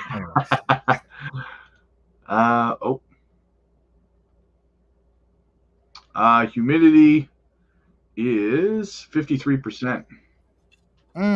Well, yeah, it's just a little uncomfortable. Yeah, but you're not blast furnace, So okay, yeah, I get where you're coming from. It was 38 degrees the other day, or 38 Celsius, not degrees. Yeah. Well, that's just a little uncomfortable, but not crazy. Okay, I get it. Yeah, I'm Canadian. Yeah. I'm used to 40 below. Come on. Yeah, it's all good. But imagine it's like you go outside and then you're out in the direct sunlight for a while, and it just feels like like when you open up your oven, you're pulling something out of your oven and you baking whatever, like a side dish or something, and then that blast you get, that's Phoenix 24/7 basically. That's just my life. Yeah, it's just anyway. I'm going to get into a few more comments there. What do we got? No loss. I sold my 100K XRP for, you guessed it, XRP. Both good projects. What's going on? Crypto Otaku. Sundays is open, and with Jasmy Gospel is in session. Hallelujah. Yes, sir. What do we got? ETF forces lockups because the ownership and who holds the asset is different. XRP ETF. I don't know. I was watching a thing saying that they were uncertain about an XRP ETF at this point in time because they were worried about demand for it. Wait, okay. I hear you, Rob. Listen, I don't know if we can agree on this, and that's okay. I mean, at the end of the day, you are not a yes man, and neither am I, right? This is why we have conversation. My main thing, and I mentioned this to my buddy Will Fix, right? Love him like a brother. And that is, you saw the Larry Fink interview. What was on Fox News or CNBC? One or the other, right? Can't remember. When he's asked about the ETF, he doesn't just give a definitive no. Okay, that's where it's at for me. It's not a definitive no. So if it's not a definitive no, it's kind of like more than a maybe, is it not? You know what I mean? And so my thing is this. Ripple XRP has 100 billion coins, okay? Remember how we were talking about earlier with ETFs? Like, I kind of welcome it because, to a sense, it's like institutional lockups. You know what I mean? So the way I look at it is I would totally welcome that. I mean, Stellar is at 50 billion. If we had any ETFs for XRP, I mean, this whole complaint that people have about there's too much XRP, they don't understand. For one, you need a lot of XRP for what? ODL. That's one of the other deep dives I'm working on in the future. I don't cover XRP as much as I want every day because it's saturated, but I do want to break into that sector if I can with my coverage, because I think the main thing people do not understand when it comes to XRP, especially the ones who are just focused on the price and too much of the coins, it's on demand liquidity. Like, oh my gosh, could you imagine if the previous, back was it 2009, 2010, with the last great recession, if we had fully embraced the tech of something like Ripple, instead of having the United States government bail out banks, you have Ripple right there willing to take on that debt. Holy cow. And it's still only got to be worth 47 cents. There is no way you're moving trillions of dollars. All right. Well, with finality, RTGS at 3 seconds, it's only going to be worth 47 cents. That's just my opinion. I don't think that there's ever really for these utility tokens a definitive yes or no when it comes to ETFs, right? I think it's just a matter of when, not if, right? So that's my thought process behind it. I don't think any of them is like, nope. It's more like, well, when the time is right, you know? I was watching. That's fair. So you're saying, like, if they would ask Larry Fink the same question, sorry, let me cut you off, the same question in regards to just like, instead of just XRP, just like anything, like you were saying, then it's not a definitive no. It's more like the same answer you gave in regards to like, well, and then they just cut the show off. So we're talking about. Well, yeah, I was watching a segment over on Thinking Crypto. I don't know if you ever watch it. I don't know, Tony Edwards. He does a lot of interviews with hedge fund people and congressmen, stuff like that, right? And he was asking them, I think it was this somebody from over at Fidelity, I believe it was, the other day, he was talking to about ETFs, and the guy's response to an XRP ETF was just that. What I had reiterated was essentially they're looking at it, but as of right now, there's not enough, in their opinion, demand for the ETF itself from these institutions, right? But that doesn't mean that there's not going to be when the time is right, right? It means basically that they're going to continue to look at it and observe it, and when the time, when there is that demand for it, then that's probably when they'll strike. Right now, people's focus is on Solana, right? A lot of these institutions, they want a Solana ETF. That's what we're seeing being peddled right now, right? As soon as a narrative starts getting pushed for an XRP ETF, then yeah, they'll probably all get on board with it because they want to go with whichever way the wind is blowing, because that's where the money is. Oh, everyone wants an XRP ETF? Yeah, okay, let's freaking get one because we want those fees, right? Right now, everyone's talking about the Solana ETF. Yeah, I mean, I get all that. I don't know. One of the things I'm working on, and it's not one I release tomorrow, but I'm doing a deep dive video in regards to how Stellar is going to be absolute game changer when it comes to smart contracts. I did a deep dive in regards to Stellar versus, of course, Ethereum. Other people have done that. But their premier smart contract platform, Sorbonne, Protocol 21, basically means Sorbonne.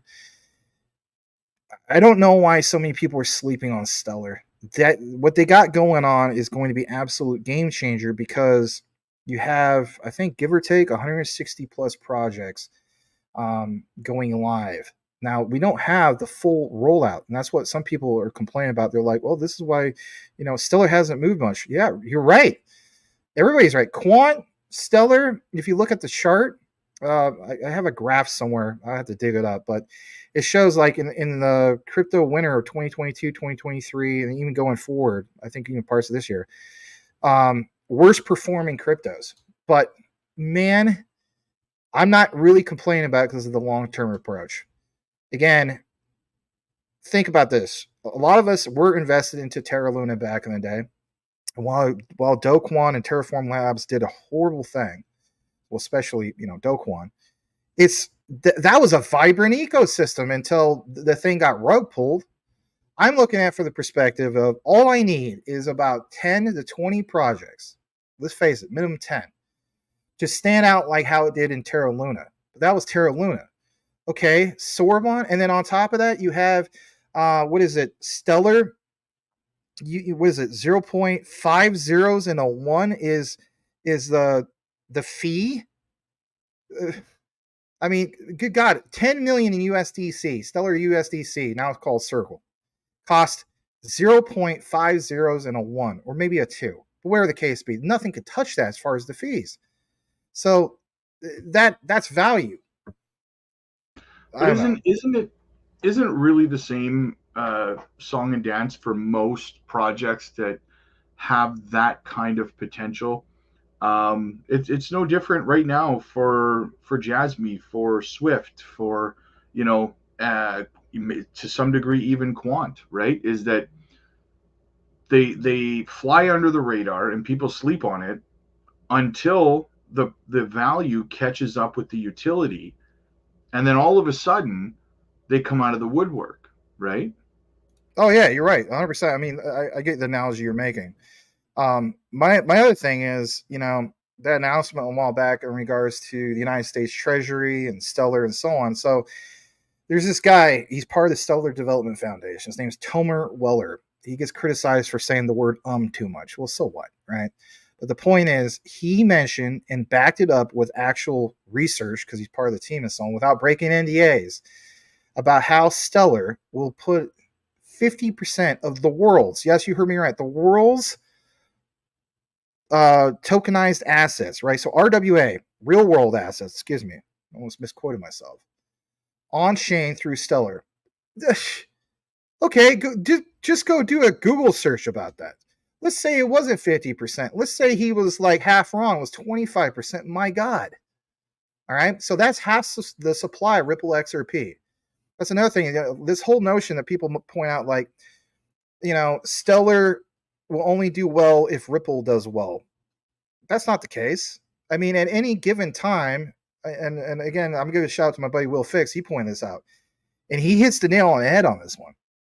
For people who are saying you don't need to own Stellar because you already own XRP, isn't there a ticking time bomb going off with Elon Musk and X? Yes, there is. He mentioned at the middle of this year he was going to announce what he's going to go with in regards to, the payment platform for X.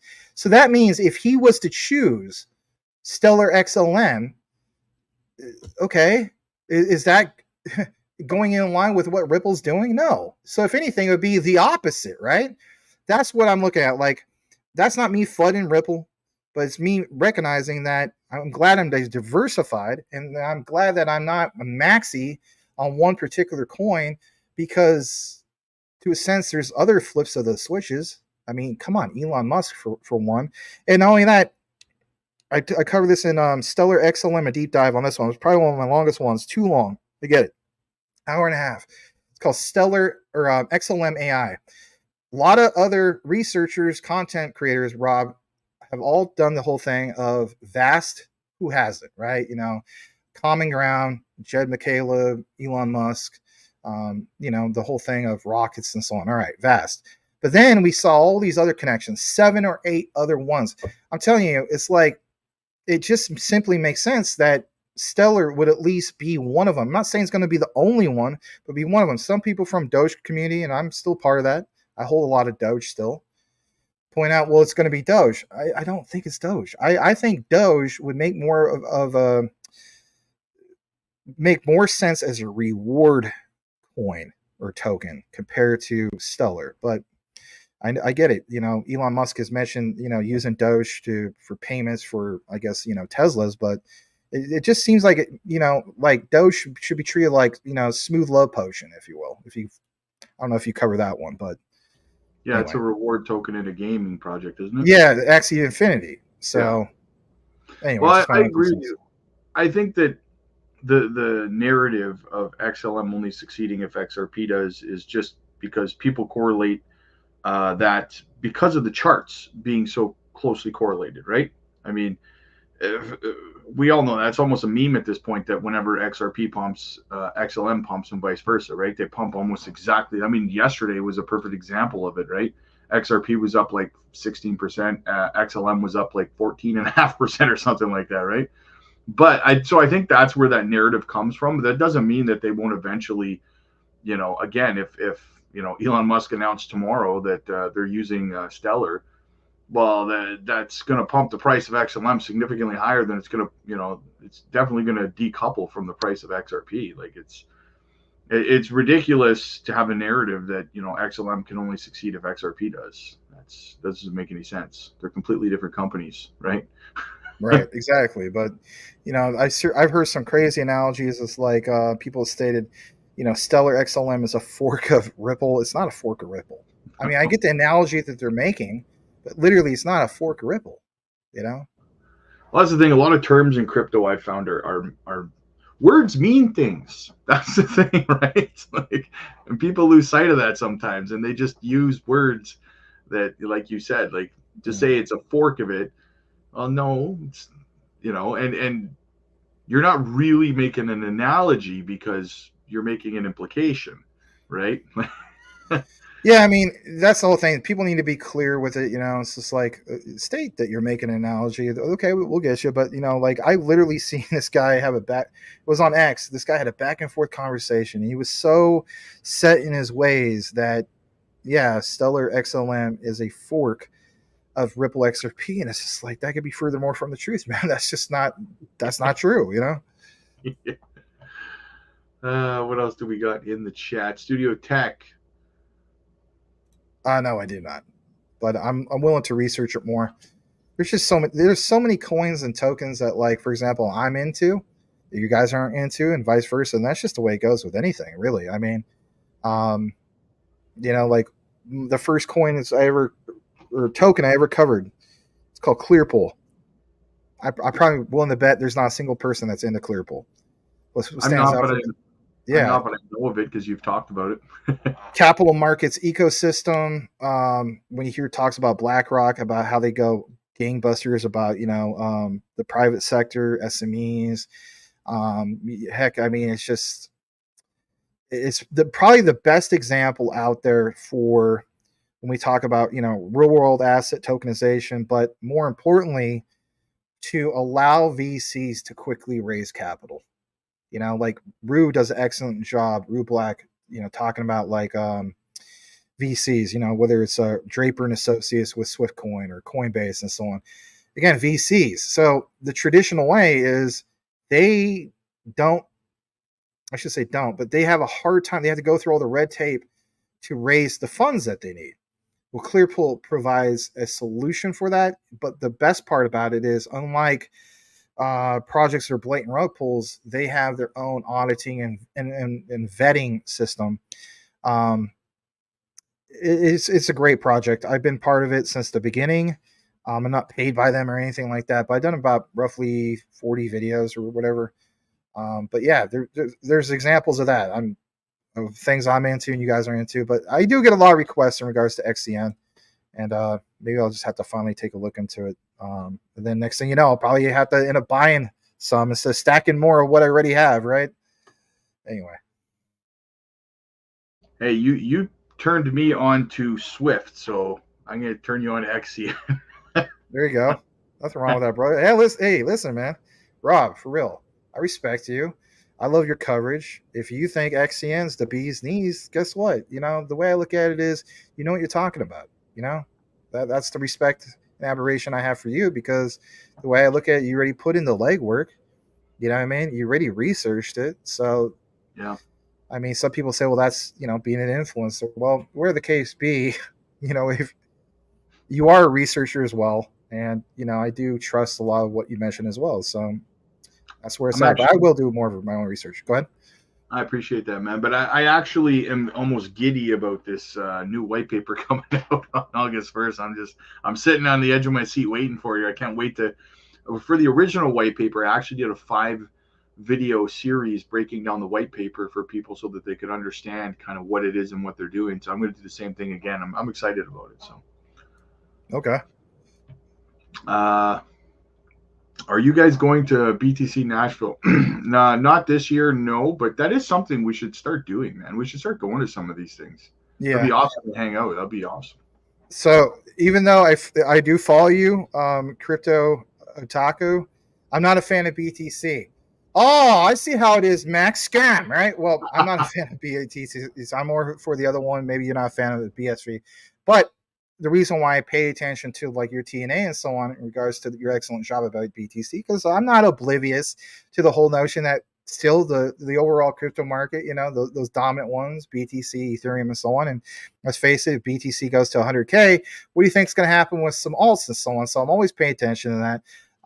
But what really stood out for me is, of course, I love the idea that you gave some Jasmy love and so on. But even if I wasn't into Jasmy and BTC, I can still appreciate. See, you guys, this is where I'm coming from, right? I can listen to somebody that might not even have or might cover tokens and coins I'm not into, just appreciate the idea that, he's passionate about it and so on. So, but that's where it's at. But yeah, I'm not going out there. Although I may be moving to, Tennessee possibly next year. The way I look at it is I would just be attending it, trying to, I don't know, learn something new, but I'm not a big fan of PC.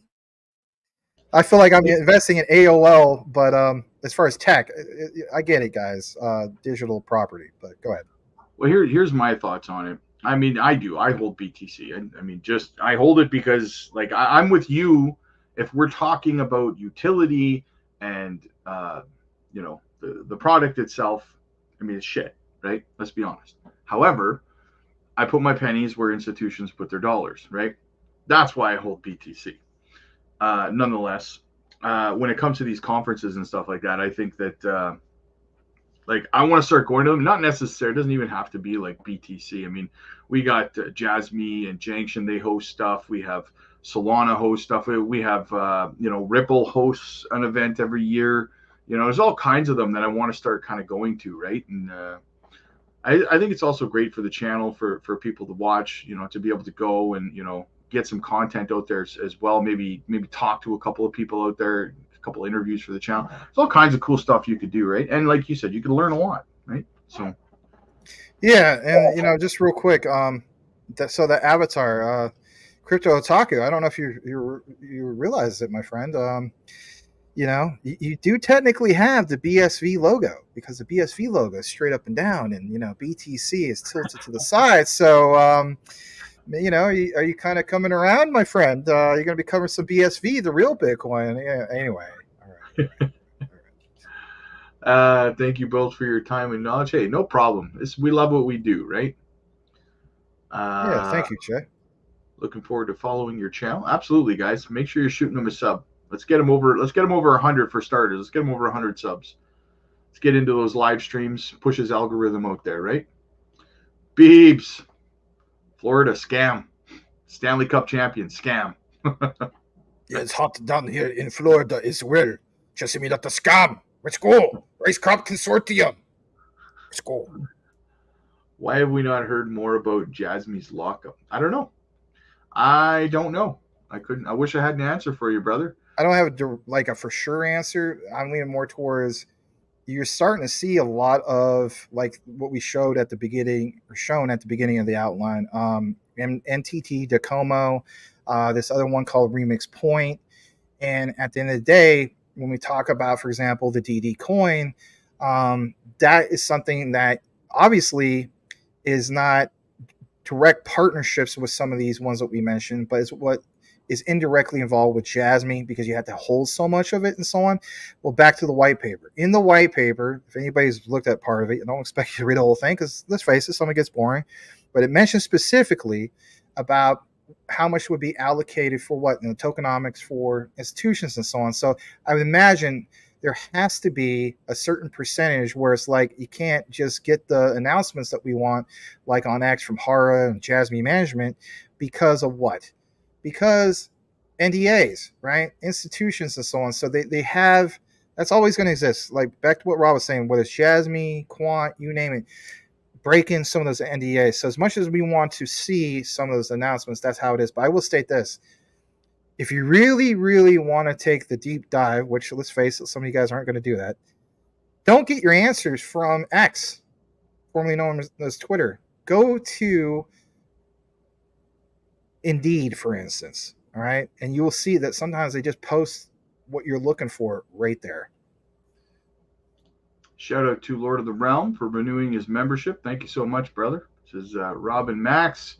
I appreciate all the work you put in for us. Hey, absolutely, man. You're Absolutely. very welcome. Thank you so much, Lord of the Realm, the the fourth, the high hair of Edinburgh or whatever. I don't know. It's a weird voice. Anyway, but yeah, you're welcome. Good to see you. I always see you on my platform. Every time I see Lord of the Realm, I think of like something from like Monty Python or something. Anyway. Nice. Taking me back, man. Taking me back with that. Beebs, I'd love to see a potential XLM token burn. Yeah, that's something we're following in regards to legislation.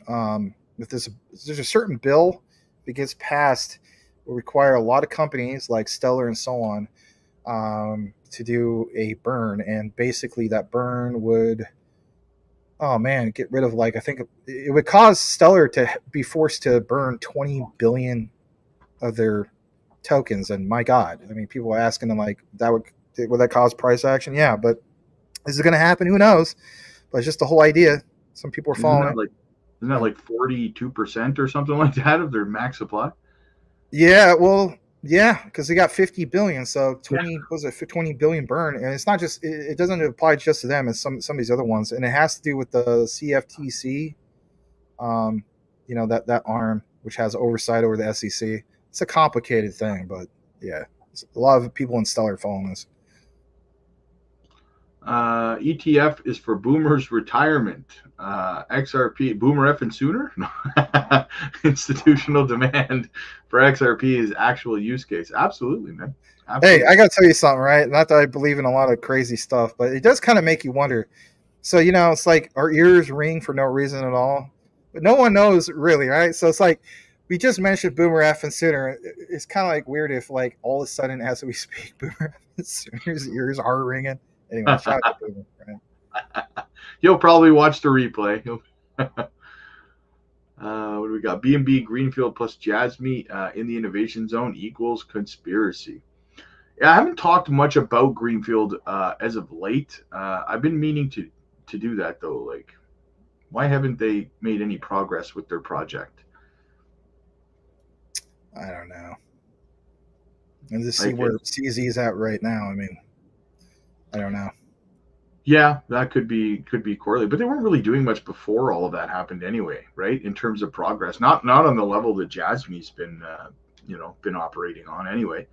The progression I've seen from Jasmy, even over the last 12 months, has just been, no pun intended, stellar. That's a good one. I like that. So yeah. So we take 200 XRP for one share of an ETF. Oh, I missed the first comment he made. He said, they say the ETF of price of XRP to speculate would be $95 for 200 XRP. Who's they? Hmm. XLM's protocol is almost the same as Ripple, basically a fork.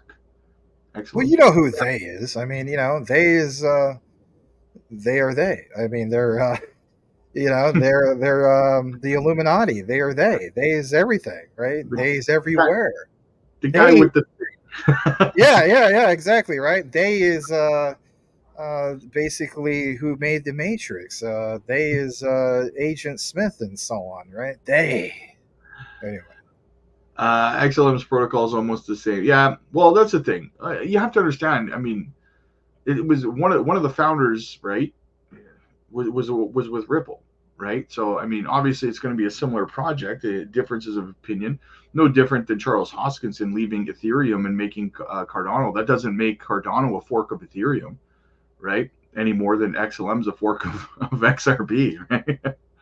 Essentially, you're saying that's the same thing, right? Is the argument, right? Well, Cardano is a fork of Ethereum, then, right? right. Um, yeah, I hold some crust now. Yeah, I do. I scooped some up over the last a couple months ago when it was really down. Yeah, I like crust. I do like crust. It's got some potential. Cat, small investor. Which of the RWA tokens mentioned is your number one horse in the race? Genuine question. Uh, if we're talking like small cap, probably Swift. If we're talking small cap, Swift is what's Swift right now in terms of market cap? 17 million. Yeah, it's one of the best ones that's still, somewhat low market cap. Yeah. It's like even just to get where Jasmy's market cap is now would be fantastic growth from 17 million to 1.2 billion. I'll take that. Right? I mean, it's gonna go higher than that in my opinion. I'm just saying, right? Michael, hey Rob, I cashed in some savings bonds and spent 500 on a few of them. 7 ERC20 tokens. I recommended 7. Oh, you're talking about the video that I did. I did a video breaking down some low cap ERC20 tokens that potentially could boom with the Ethereum ETF. Very, very cool. Very, very cool. Exactly. Jasmy and other alts are going to appreciate much more over our investment time frame. Yes, exactly. You gotta say that with more enthusiasm, brother. You forgot the more ha ha ha, man. You gotta do it like this, all right? Can you just hear me out? This is my old improv. It's a little scary. A little scary. All right. Here we go. Exactly. Jasmy and other alts are going to appreciate much more of an investment time frame. Shout out to Crypto Otaku. Like that. That voice sounds familiar. Yes, it does, huh? That one dude. Yeah. That Floodster. There we go. BTC is finite and has an ETF used for store. Yeah, well, exactly, right? But I mean, their network sucks, though, right? Let's be honest. As a layer 1, right? But you're absolutely right. That's why I own BTC, because guess what? Institutional adoption, right? If they're putting their money into it, so am I. That doesn't mean I have to believe in the network, though, right? Good point. Definitely invest if you can afford it. I strongly believe that BTC will make it to $1 million a coin. Not this bull run, probably not the next bull run, but the one after that, maybe. I think so. Okay, just real quick. All right. You open up the can of worms. Okay. Is it because you believe that Internet of Trust has more value over Internet of Value, no pun intended? Because truly, that's old, outdated tech, but they have the trust because they've been there from the beginning. Because otherwise, what the hell could it be? I mean, is it back to the Michael Saylor analogy of you're investing into digital property and you're not going to, what's the analogy you use? His friends from Manhattan, you're not going to, break off a chunk of the skyscrapers, what you're talking about, and then take part of that to buy a cup of coffee. Here's the issue I have still, Rob. Okay, I get that. I understand the value of that, right?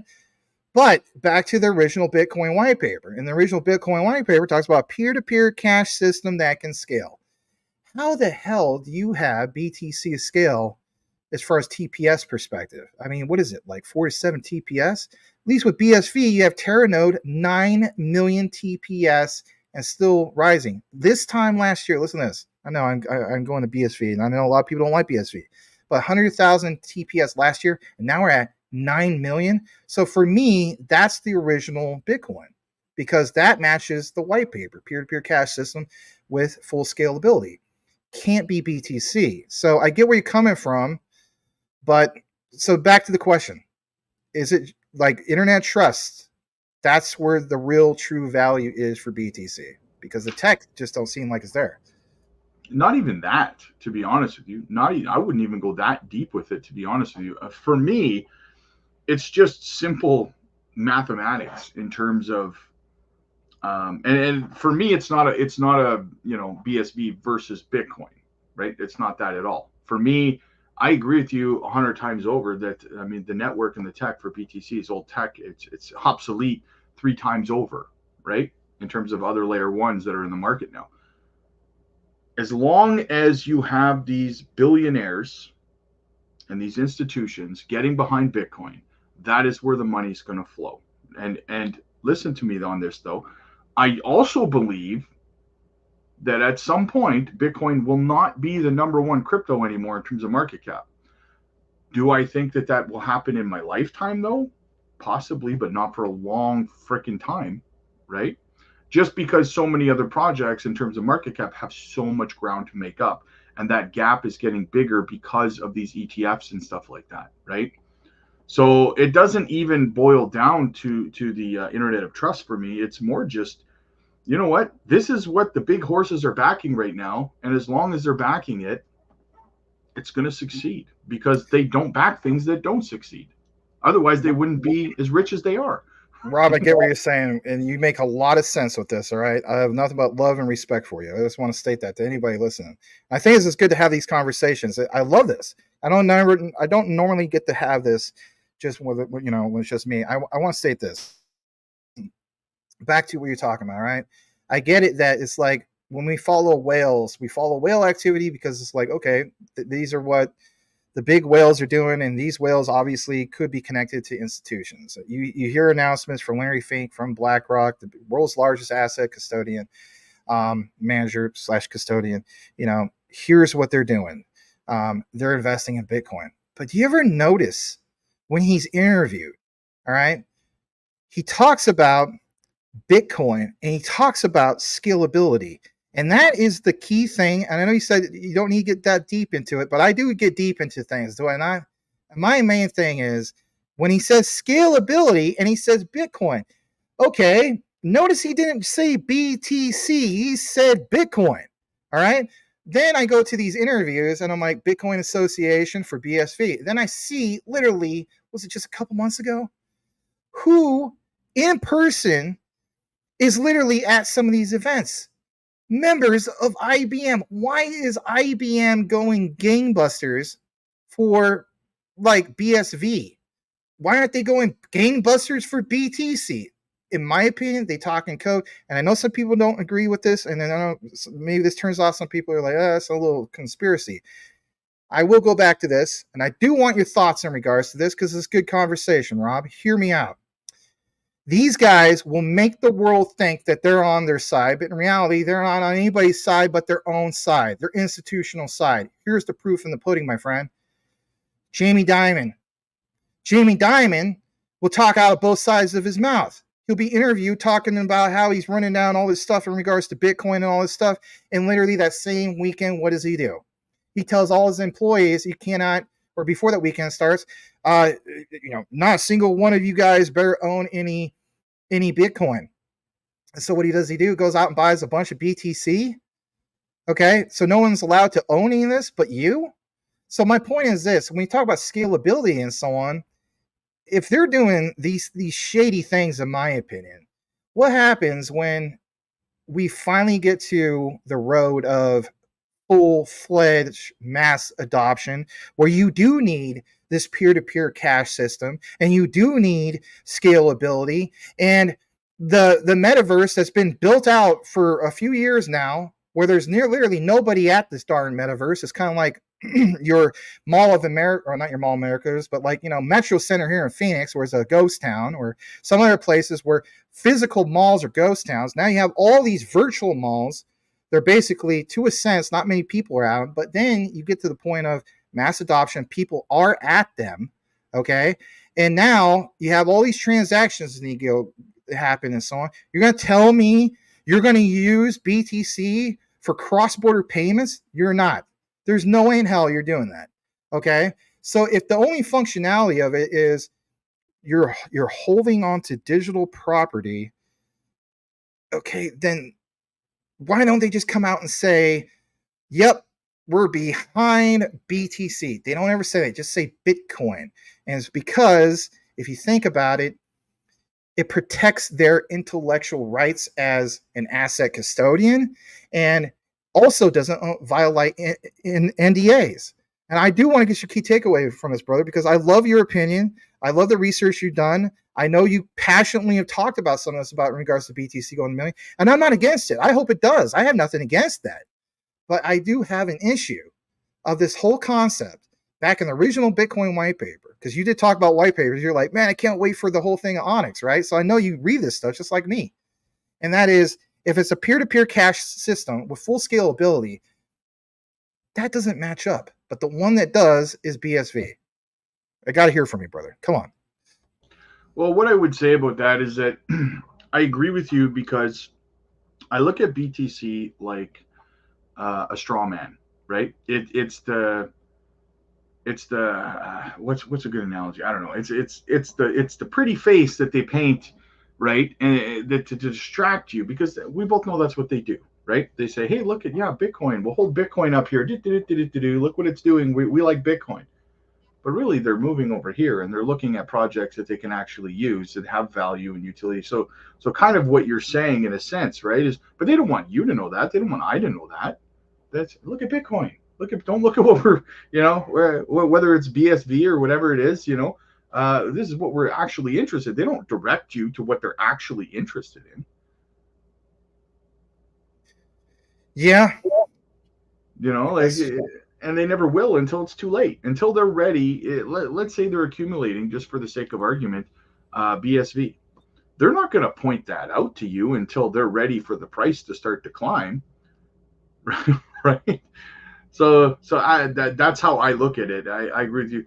It's always misdirection with these people. Always. Of course, they're going to point to a project that doesn't have any real world use case, with the exception of a store of value, right? Of course, they're going to point to that while they're doing something else. Yeah. And, I mean, we could go down the rabbit hole of Ethereum. I mean, look how many people got it wrong with that, too. I mean, a lot of people are saying, Ethereum's garbage. I've said it too. But what have we also seen? That there's so many projects that already have, taken the liberty of creating, those layer twos, if you will, or, the whole concept of ZK EVM, it's Ethereum on its own can't do what it needs to do, like hence Jasmy ERC20, you have to have these rollups. You have to have some form of scalability. People will argue that that's the beautiful thing about Bitcoin is, a layer one, keeping it all on chain and so on. This is, again, why I'm so gung-ho about things like XRP, layer one, Stellar, layer ones, and so on. So the way I look at it is recognizing what they will do. Back to the, somebody asked this question earlier about what ones are you bullish on in regards to worldwide assets and so on. Those are some of the ones I'm totally bullish on. But anyway, I know that's a long conversation. That is a deep rabbit hole to go into. And I get it. It's funny you mentioned Ethereum, because I was literally thinking Ethereum while I was talking, was that now they're pushing these Ethereum ETFs, right? And they're pushing this out the door. If there's anyone out there that actually believes, and this is the beauty of crypto and these technologies, is that if there's anyone out there that actually believes that these institutions are actually going to use Ethereum as a network and pay these obese fees and all of the problems with the scalability and everything with Ethereum, as opposed to simply just pushing a product out there and making money off of fees. They can push Ethereum ETFs out there till they're blue in the face and make fees, and people will buy it and they'll make money off of it. Make no mistake about it. But when it comes to what technology they're actually going to use, well, now we're having a different conversation altogether, right? I think that's why rollups will stand out. Yeah. Think about what you just said. You are spot on, Rob. Awesome. Because guess what? This is where rollups do stand out. So, like, even with BTC, one of the projects I've covered, I'm not trying to toot my own horn here, but I know some of you guys are invested into Stacks, SHX. And they had this thing, it's called a Nakamoto upgrade. That was game changer for BTC. But why is that? Because of scalability. You're going to a third party. Guess what? All layer twos are technically third parties. But back to what Rob was saying. So you have these ETFs. That's a Bitcoin example. So Stacks should do something really big at the height of the bull run. Will it be as significant as some of these other ones? Not necessarily, like our Jasmys and so on. I don't think so, but I hold Stacks. And, I thought at the time when I came into it, it was all-time lows. So that was a buy. Why would I not want to recognize things are all-time lows if I believe in the research? That's my policy. So there's stacks. Okay, back to what Rob was talking about with Ethereum. My God, how many darn layer 2s on Ethereum? There's probably like 100 to 1, right, Rob? Comparing Ethereum layer 2s, right, to BTC. It's like a night and day difference. So which ones have value in that regard? And when the ETF goes live with, of course, Ethereum, Rob is right. They're not going to use traditional Ethereum to get the job done because that's just going to be too much in gas fees. But we can appreciate which ones are tied into those layer 2s for those rollups and so on. For what? Boom, scalability. We talked a lot about scalability today, did we not? So it's good conversation. I've missed this with you, man. Yeah, no doubt. Another dab. Boom. Anyway, we gotta chat more often. Yeah, work's been nuts. But both of you are top-notch research. Keep it up. Thank you, man. Thanks, Studio Tech. Earth Prospector. Thank you always, Rob and Max. Jasmy needs to work on a better website. Thanks again. Well, I mean, their website's good. They just haven't. I think it's still in beta mode, isn't it? Oh, come on. Let's give us a break here. Japanese culture. Do they focus on the marketing? No, it's the product. So back to the, was it Steve Jobs, right? Where it was just like, man, they don't do a good job with the marketing. What is it about Asia with the marketing? Hey, do you guys see commercials? Can we talk about this for a second? Even you, Robbie, you're in Toronto, right? Ontario. Winnipeg. Area? Oh, Winnipeg, Manitoba. My bad. Yeah.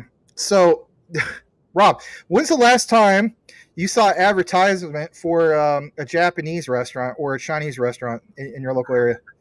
Never, man. Never. What about when you're a kid? Never. Not one. Never, right? But what's one thing that you're always in? Well, you should be in the mood for every now and then. It's just like Chinese or maybe a Japanese like teriyaki bowl or something, right? Yeah. Because you know what? Because you know it's freaking tasty and it's going to be good every time, right? You can pretty much close your eyes and go to most Chinese restaurants. It's not going to be too bad, right? I mean, there's some ones that kind of sketch, but even the ones that kind of sketch, it's like a hole in the wall. You're like, good Lord, that place was bomb, right? But but that's the point I'm trying to make. It's like that's a consistent thing that's part of their culture. Anyway, back to you, man. I didn't mean to cut you off, but I just want to point that out. I agree. Their products, they like their products to speak for themselves. I agree 100% with that. Yeah. Yeah. Your mother was a hamster and your father smelled like elderberries. Monty Python, Your mother was a hamster and your father smelled of elderberries. Tune in live at 8 p.m.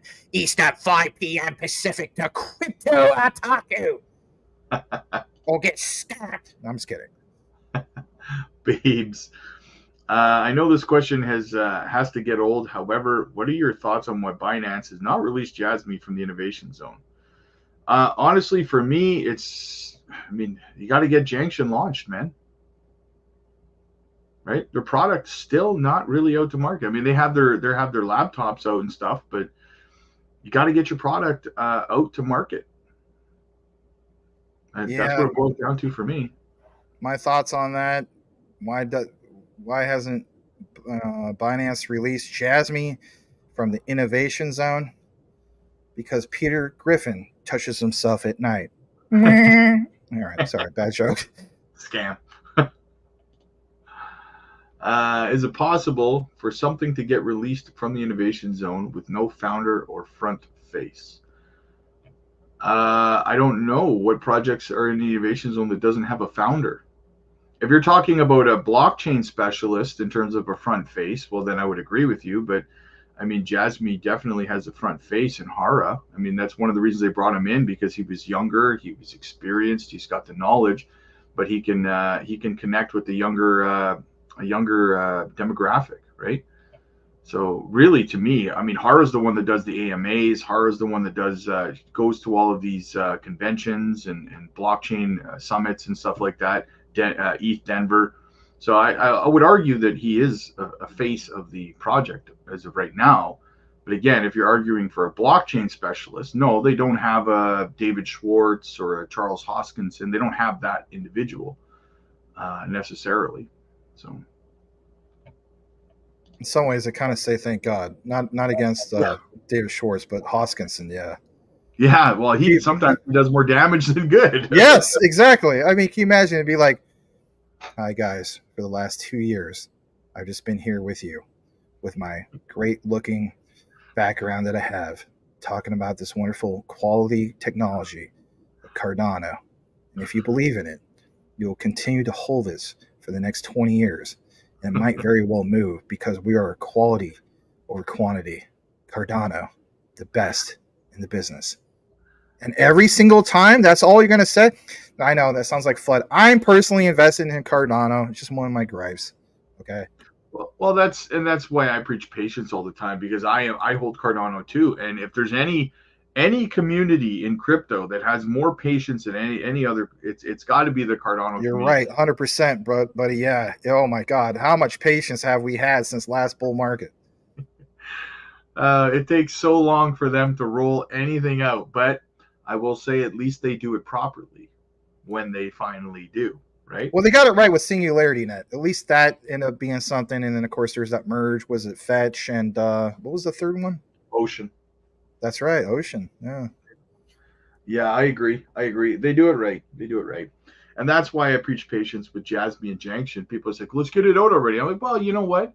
I would much rather not have the personal data locker available right now if they don't feel that it's ready, as opposed to having them just rush it to market and have all kinds of bugs and problems, because that kind of FUD can kill a project, right?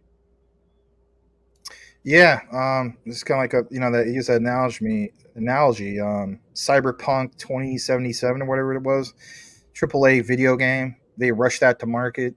They were advised by the dev team not to do it. Was it the publisher wanted them to rush to it? And my God, it was just like not even functional. So, yeah, I'd rather them do it right than do it wrong, right? Well, look at Solana. Most of the FUD they get is because their network keeps going down, for Christ's sakes, right? Like, what are you going to do? Like, I would rather not have that kind of FUD circling around Jasmy and Janction, where they get this tag or stigma that their product sucks and keeps going down, right? Yeah, that's the only issue I have. Like, I have HNT Helium, and I've always thought that was a great project. I know some of you guys hold like Helium Mobile, which, don't get me wrong, from a price perspective, I mean, you could buy a whole lot of it for very little. But it's like, you're trying to be an industry disruptor in Web3, and disrupt your Verizons of the world and AT&Ts of the world and, T-Mobiles of the world and so on a network that is going to go down periodically. It's like, okay, can we have a layer 2 for that, I guess? A roll up for that? I don't know, right? And that would have value, right? See how this all works, guys? Anyway. Yeah. What happened to the YouTuber Chasing Gains? Not his name, but his tag. I've never heard of him. Chasing Gains. Don't know about him. Sorry. There's no founder, and it's widely adopted. Name another token that can do that. Are you talking about Jasmy? I don't know what you're talking about. Sorry, BTC proof of work not sustainable. We agree on that one, but that's okay. Yeah. Love the Jasmy duo. Thank you so much. Thanks, Luis. Network Schmetwork. Network Schmetwork. It's not what makes BTC great. It's like Biggie Smalls. Network Schmetwork. Baby burn mo. I burn, baby burn like Disco Inferno, right? Anyway. It was all a dream. Used to watch Rob and Word Up Magazine. Salt and Pepper and Jasmy and Hara up in the limousine. Almost hit my Swift goal. Gonna load up on some XCN next. Is it true that XCN will have a burn mechanism? That's what they've implied on their next white paper, but the V3 white paper doesn't come out until August 1st, so I will do a breakdown of it when it comes out, and we will know everything. Bitcoin's code and adoption is what makes it great, and not having a founder. Oh, you're talking about Bitcoin not having a founder. Yeah, well, I mean, you're not wrong. That really all that really means is there's no one to sue, right? Otherwise, Gary would go after him. Nakamoto. Yeah. Or the group or whatever. It's not institutional money going into ETFs. It's retired. Yeah, you're absolutely right. There is a lot of pension funds that are starting to adopt these Bitcoin ETFs as well, and that's more of a long-term hold too, right? You're not going to see a lot of these pensions holding these Bitcoin spot ETFs and then selling them at the peak. That's not really how pension funds work, right? They're going to hold it for the long term, right? We're talking decades. So that's one of the reasons that Bitcoin eventually will start to become more of a stable coin, in my opinion, once it reaches a certain level, right? It'll start to become like the stock market, 2% annual, return. Right? Can't take Bitcoin to court. Yeah, exactly. Though BTC, this whole market wouldn't even exist. No, you're right. You're absolutely right. But hey, that's the way technology works, though, right? I mean, it's without PlayStation 1, PlayStation 5 wouldn't exist, right? But that doesn't mean that everyone's still going to be using a PlayStation 1, right? I mean, I'll play some Final Fantasy 7 from time to time, but my favorite one is still the PS3, and I have it. And the reason for it is because it has full backwards compatibility for PlayStation 2 and PlayStation 1. Yeah, that was my favorite as well. Yeah, I was able to continue playing my Baldur's Gate. And only that, support for Blu-ray at the time. That was a big selling point compared to Xbox 360. Remember that? Was you have Blu-ray. So it's like, why buy a Blu-ray player when it's already built into your PS3? Anyway. Yeah. Wow, Blu-ray was like a wink in the existence of technology. It did not last long before it was obsolete. DVDs in total, CDs. I mean, I get what you're saying. You're saying went from there was DVDs, and there was the whole thing of the race between HD DVD and then Blu-ray 1. Yeah. Now everything's just streamed. Yeah, pretty much. I never get to catch the live streams, Rob, but I gotta get ready for work. Oh, well, thanks for coming, man. Thanks for being here. We appreciate the comment. Thank you, Squatch. Yeah. Omni fixes 12 roll-up fragmentations problem in ETH. Omni network. Solana has 1,054 TPS SUI just behind it with 800 TPS. SUI, more newer technology, right? That's the way it works. Crypto Otaku, here you are talking about the TPS of all this. This is not even a drop in the bucket compared to the thing on your shirt, my friend. BSV, 9 million TPS. Think about what you're talking about. Nothing even comes close. All right. Enough of you, Maximus, and your darn BSV, right? Anyway. BTC is the pretty girl in the room until you find out that beauty is not sufficient to move on. Yeah. Oh, geez. Like, it's like making out with Jennifer Connelly back in the 80s, right? Just like smoking hot. And then you wake up and then you're like, scam, Rosie O'Donnell, like, what the hell? Scam. Japanese product equals Nintendo creates a AAA game with good mechanics before a story is even developed. Yeah, no kidding. No kidding, man. Ocean fetch net sounds like fishing. I like that analogy. That's good. Yeah. Yeah, no kidding, eh? Babes, has there ever been a project that was in the top 25 that was not yet been listed on a tier 1 exchange? Not to the best of my knowledge. Off the top of my head, no. I mean, so think about what Beeps just said. That statement, how high it is in market cap already. So it hasn't even he's right. It hasn't been on some of these like top tier ones. What happens when it does? Like, I know we're not talking about Shiba Inu. We're talking about stuff with real utility and whatnot.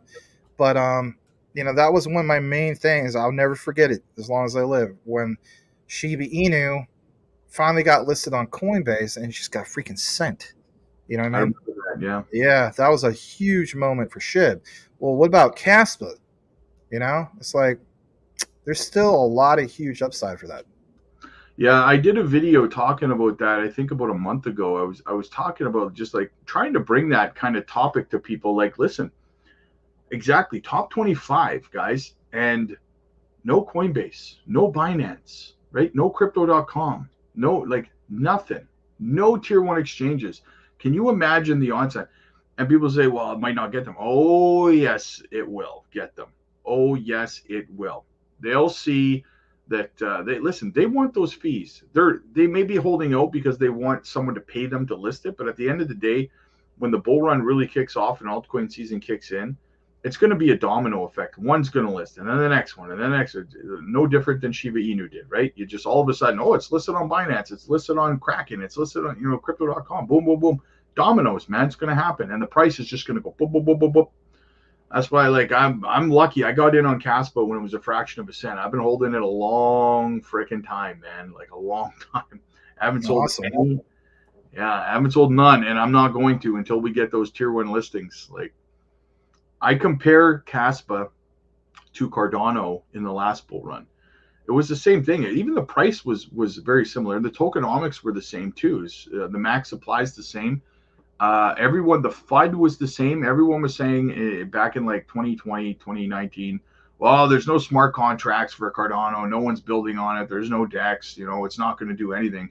TVL just went through the frickin' roof and the price just skyrocketed. And now look at they've developed, right? They've got smart contracts. They've built out their platform.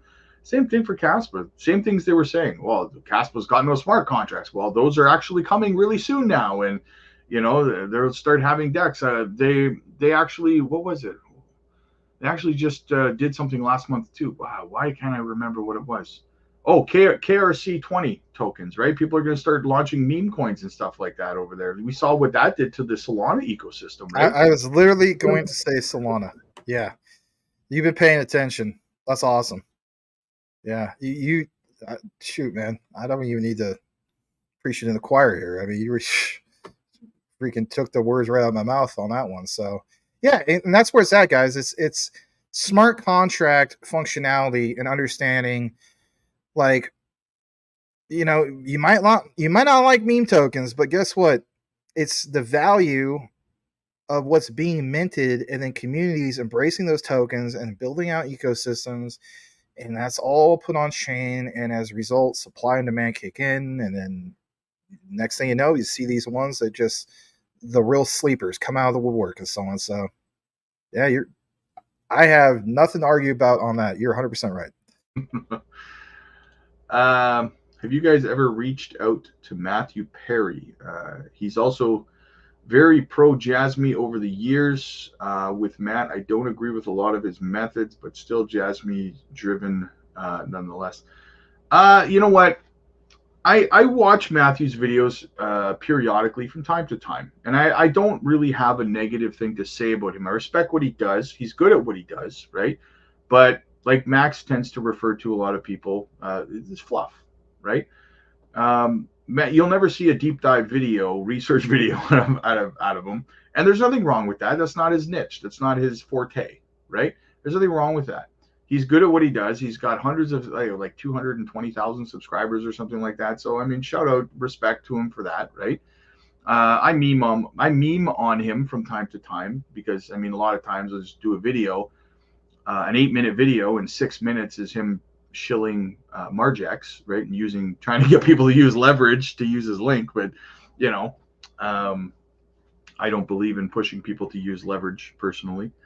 But again, I don't have a negative thing to say about him. I think he's good at what he does. I just wish that he would do a little bit more research into what he's talking about. That's all I care about, right? Because sometimes when you just do fluff and you don't actually look into anything or talk to anybody or do any research, well, every once in a while you end up with pie on your face, right? So, yeah, I mean, the way I look at it with him, I have again nothing against him and so on. I am subscribed to him and whatnot. I do tune into some of his shows and whatnot.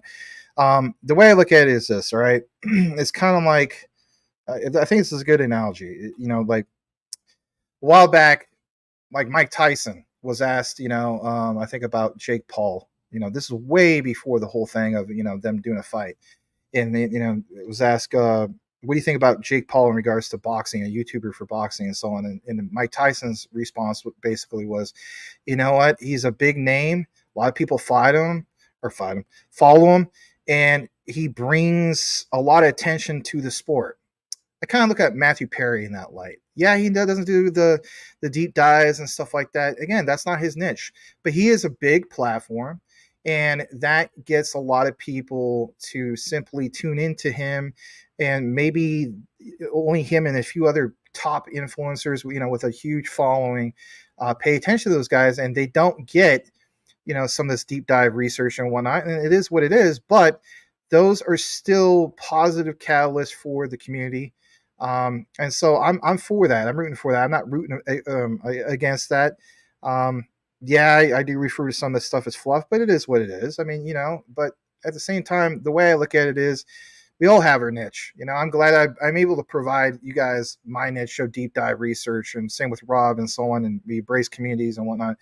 But I don't think that if we reached out to him, he's going to respond. I'm just going to be honest. I just don't see that. I mean, I could be wrong, but I also look from the perspective of he's such a big platform, 200,000 plus. Some of these guys kind of look at like, how does it really benefit them? Let's just be honest about that. Personally speaking. Well, from what I've gathered from sources about Matt is that he actually has some sort of anxiety issue, and that's why he doesn't care to do collaborations and live streams with other people. Fair enough. Yeah, fair enough. Yeah, there's stuff that we just simply don't know about. So do I have anything against him as a man and person? Of course not. Seems like a pretty good family man. And you want to know something? He does bring a lot to Jasmy. Gets eyeballs on the project. That's a win. And so for that, I am rooting for more of that. But I will agree. It would be nice to hear him actually, explain some research. But it is what it is. I guess that's why we're here, right? Anyway. Well, if we all did the same thing, this whole thing would be boring, right? I guess it would all be fluff, right? Anyway. Well, here's the way I look at it, guys. Like I said, I meme on him, not often, but every once in a blue moon, I'll meme on him or something. But at the same time, it's out of a respect thing for what he does. I don't meme hard. I don't mock him or anything like that. In fact, this is how you know that I respect you, because I'll meme on you, but I'll also watch your videos, right? And that's the difference, right? So again, he's good at what he does, and he doesn't do what we do, and there's nothing wrong with that. And just like he's not on his channel making fun of us for what we do, right? Because we do something different than him. So there's room for everybody. Again, if we all did the same thing, it would be boring. So.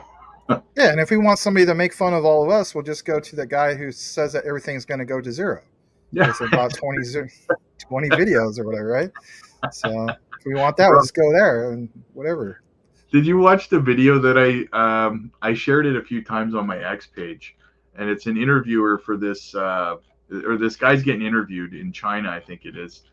And I'll see if I can find it really, really fast. It's only like a 30-second little clip. I play it almost in every live stream that I do now, because the guy's like, he's like, well, what do you think's going to happen if we see mass adoption in Bitcoin and crypto? I don't want to blow it. Just give me a second to see if I can find it. No, take your time, man. I mean, we're 2 hours and 42 minutes into it anyway. Does anybody keep a count? Like, it's all good. Those are rookie numbers. We're used to doing way more than that. Yeah, but I'm not doing it. My record, I think, is 8 hours, or almost 8 hours. Yeah, and that as a result, then nobody saw me for a week and a half because I was so burned out. Yeah, so it can work against you. Yeah. So this is what happens if we see mass adoption in crypto, man. Cool. Well, if Bitcoin will become the ultimate type of a form of the currency been adopted by human society, I can tell exactly what's going to happen as the worst scenario or the must scenario. We're all going to die. We're all going to die. Is that AI doing that, or is that him really saying that? I don't know. Let's go back. I played it every single. Let me zoom in. I'm gonna zoom if I can see his lips. Been adopted by human society. I can tell exactly what's going to happen as the worst scenario or the must scenario. We're all going to die. This is not a joke. Well, if Bitcoin... Well, that's really assuring. We're all going to die. Well, yeah. Technically, if you want to look at it from that perspective, I mean, the moment you're born, guess what? You're eventually going to die. So, I mean, let's just, not do anything ever. That's all that's going to happen. Right? We're all going to die. We're all destined to die, I'm sick of the Marjek shillers, my financial friend. Yeah, that's the thing. There's too many content creators shilling leverage trading I don't do that, guys. Like, we have a channel sponsor that's Outbank, but when I tell people, which I don't even tell people anymore to go to, but the link's down below. You go there. I tell you guys, DCA. That's what I do, right? I've never told anybody, guys, go over there and use my link to do leverage trading. Don't use leverage trading. That's stupid, especially if you don't know what you're doing, right? If you want to learn how to leverage trade, guys, go to one of the other, I don't know any of the platforms, but there are platforms out there that you can go to and use monopoly money to practice. Go do that. Right? That's a good point. I like how you said monopoly money. Yeah, that way you can practice, right? Yeah. Yeah. Like we had a little bit of a problem in my Discord there about a month and a half ago, where there was people with who for the last 2 years have been coming to me and asking my advice on this, that, and the other thing. And then I've seen them. Well, they're not now, but they were. And they're over in the Discord, and they're giving financial advice to people about how they should swing trade their Jasmy bags, and they should leverage trade and stuff like that. Just do this. Just, sell your Jasmy at 4 cents, and then, wait for it to drop back down. Like, there was one guy who was telling people to sell it at, I can't remember the level, but then it just never got back to that level again. And he was telling people, yeah, just swing trade it, man. You can accumulate more. And I was like, guys, too many people fall victim to that. They listen to someone who doesn't know what the hell they're doing. It is an awful idea to swing trade your long-term bags. That is an awful idea. Because eventually the freaking bus leaves the station, and you're standing there with your bags in your hand still. Right? The other thing is, if you really want to do that, I'm not going to talk too long about it, but you can compartmentalize it. Like, what I mean by that is, we talk about bags. So it's like, so some of you guys, you guys go to like the local casino or whatever, right? You're trying to just for entertainment, buy a separate bag, but don't like, if you were lucky like myself, where your last bag of Jasmy was 0.0029 or whatever it was, I tried to get 2.7, but anyway, it came out 2.9. Do you think I'm going to go long on something like, or no, I'm not going to mess with that. So if anything, I would just do a separate bag. Look at like, this is not even part of my DCA of the other ones. Like, this is my own different container of Jasmy, and I'm just going to do it for, I guess at that point it would be gambling, it wouldn't be investing. This is my scratch it. This is my, not going to the casino type thing. Okay, fair enough, right? But to just take it like what Rob was talking about, right, where you just the whole amount and then try to, I don't know, 10x leverage or whatever the case be, you're going to get most likely destroyed, because as we know, crypto is very, very volatile. Now you just injected it with steroids. Yeah. So yeah. I had some people asking me, okay, can you help me out? Like, I want to do some leverage trading and stuff. Like, can you tell me which ones you think are going to pump? And I said, no, absolutely not. I'm not doing that. I'm not going to tell you what I think is going to dump and what I think is going to pump, because hey, you're going to leverage trade on it, and if you get wrecked, you're going to blame me. I'm not playing that game. No. Right. And what would you gain from it anyway? Yeah, exactly. I literally teach charts and stuff, and even then, I don't recommend that people do leverage trading.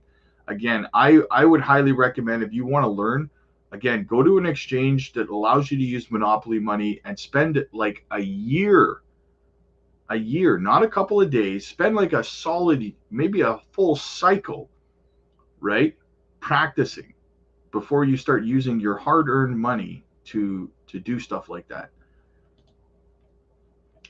Hey Rob, hey Max, have you revised your Jasmy bull run peak prediction? No, not yet. Not yet. And don't get it twisted, X. That is an example that 70 cents minimum off of that sector alone for Europe. Maybe I'm not interpreting what you're saying right, but so the way I look at it is just off of that alone. Wow, and hopefully people understood that with the examples that were in the video. And some of you guys that know about some of this stuff, don't spill the beans 100%, because I do want people to watch it. If you already watched it, then you know what I'm talking about, right? So very, very cool stuff to see that, especially with Mizuho Bank and the Jasmy connections. And it's something else. And again, this whole thing, that metric of only Europe.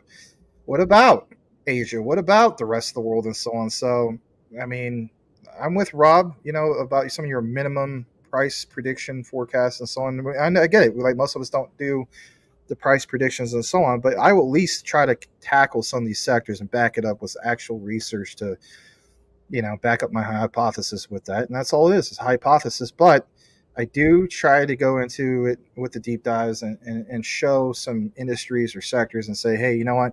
This is not just me closing my eyes and being like, hey, Rama Dama Dama Lama, this is why I believe, right? I got to back it up with some actual research. So there you go. Max, I had to grab some XLM under 10 cents earlier this week. Nice. Oh yeah, especially when it hit 8. How about this H bar when it was 6.5 cents? I mean, my last bag of H bar was 6.5 cents. So I was like, holy cow, man. Yeah. Talk about an opportunity, man. Yeah. We're all gonna die. He jumps out the window. That's funny. Have you seen this classic Leslie Nielsen, what was it 1988, 89, The Naked Gun, the original one? Yeah. On the Files of Police Squad. I grew up on that stuff. Heck yeah, me too, brother. Yeah, that's right. I forgot. I think I'm 1981, you're 1982 or something like that. If I'm 81, yeah. Oh, we're both class of 99. I'll be darned. So that's right. It's Jesse's keeping it real since 82. That's right. My bad. All right. So check this out. It's the scene where he's trying to investigate something. He's on top of that building, and then at the same time he's checking out that lady, and she's like kind of undressed and so on. But he's really trying to investigate, right? Detective Frank Drebin, and so he's hanging on the side of the building, right? And he grabs, I don't know, it was supposed to be like the statue of David, but no offense to David, but his. Yeah. On his cultures, his thing is little super small, right? Because he's been hacking an online video game FPS shooters, and those are very, very small. All right, that's a bad analogy. But anyway, anybody who hacks has one that big. But anyway, so he breaks the you-know-what off, right? And then he loses his balance. He comes crashing through the window. The woman screams, and then it kicks it to the next scene of his captain, or whoever that woman is, right? The commissioner, I forgot her name. And she it's that saying, assault with a concrete dildo. I'm sorry, man. That was just hysterical. That's what it kind of reminds me of. Yeah. They don't make them like they used to, man. No, slapstick comedy, but that's what reminded me of when Crypto Otaku was saying, we all gonna die. It jumps out of the window. Well, how about jumping into the window with a concrete? Man, that was one of the most funniest part in the whole movie, in my opinion. But anyway. 100%. We're all going to die. This is not a joke. Scam. Beebs is holding XCN. Maximum of information. Hey, Light. Good seeing you. Yeah, he always says that, man. Light, I always appreciate seeing you in the recorded comments, the live. It's always good to see you, brother. Hopefully you're doing well. 100%. 100%. Oh, what else do we got? Robin Max. Light in the house. Absolutely, man. Come on, man. Show off some of those guns. I know you have some. Holy guacamole. Hold on. Let me zoom in real quick. Do it one more time. Do it. Jeez, man. What movie is it from? Somebody said it's like an 80s movie. The person says, don't mess with that guy. He could bench press a Buick like a Buick. What does that have to do with it? But Rob, you could bench press a Buick, man. It's funny you said it is actually chest day today. Oh, wow. All right. You ever see that one guy, Robert, whatever his name is? He's like, on Monday we do arms, Tuesday we do chest. Yeah. You know what I'm talking about? Yeah. Yeah, he's a funny guy. What else do we got?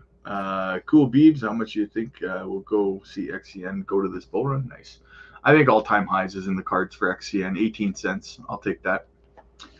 Anyway, I got to start getting ready for the gym, brother. It's been about 3 hours. Nice. We haven't had a good stream like this in a while, man. Yeah, I don't know. I should say I don't know. I'm glad to be here. Thank you for having me on.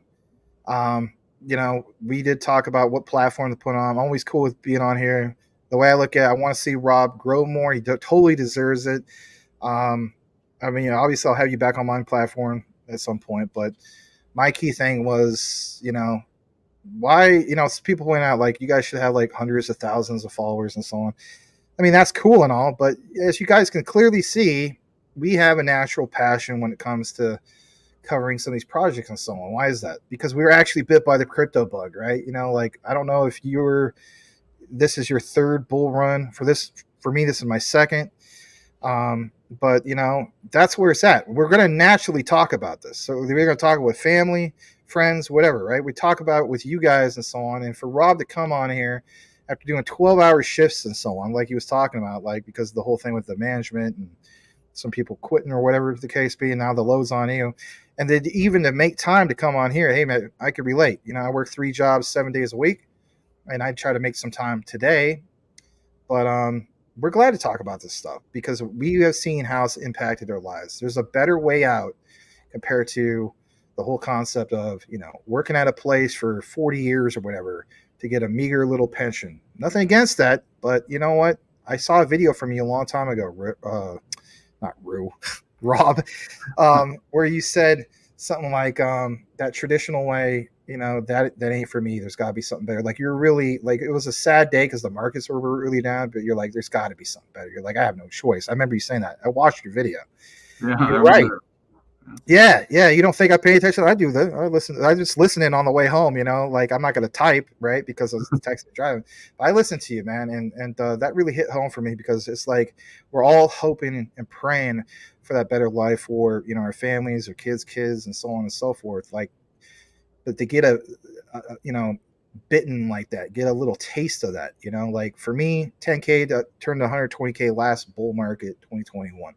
Had a little taste. That didn't make me wealthy, but it's like, what is to come with mass adoption? And your name is literally Rob Mass. That's your wrestling name, right? Rob Mass. Yeah. So yeah, Rob Mass Adoption. That should have been your crypto channel name, man. Anyway, Crypto Future 99, Rob Mass Adoption. There we go. That's your new nickname, Rob Mass Adoption. Look at those massive guns, man. All right.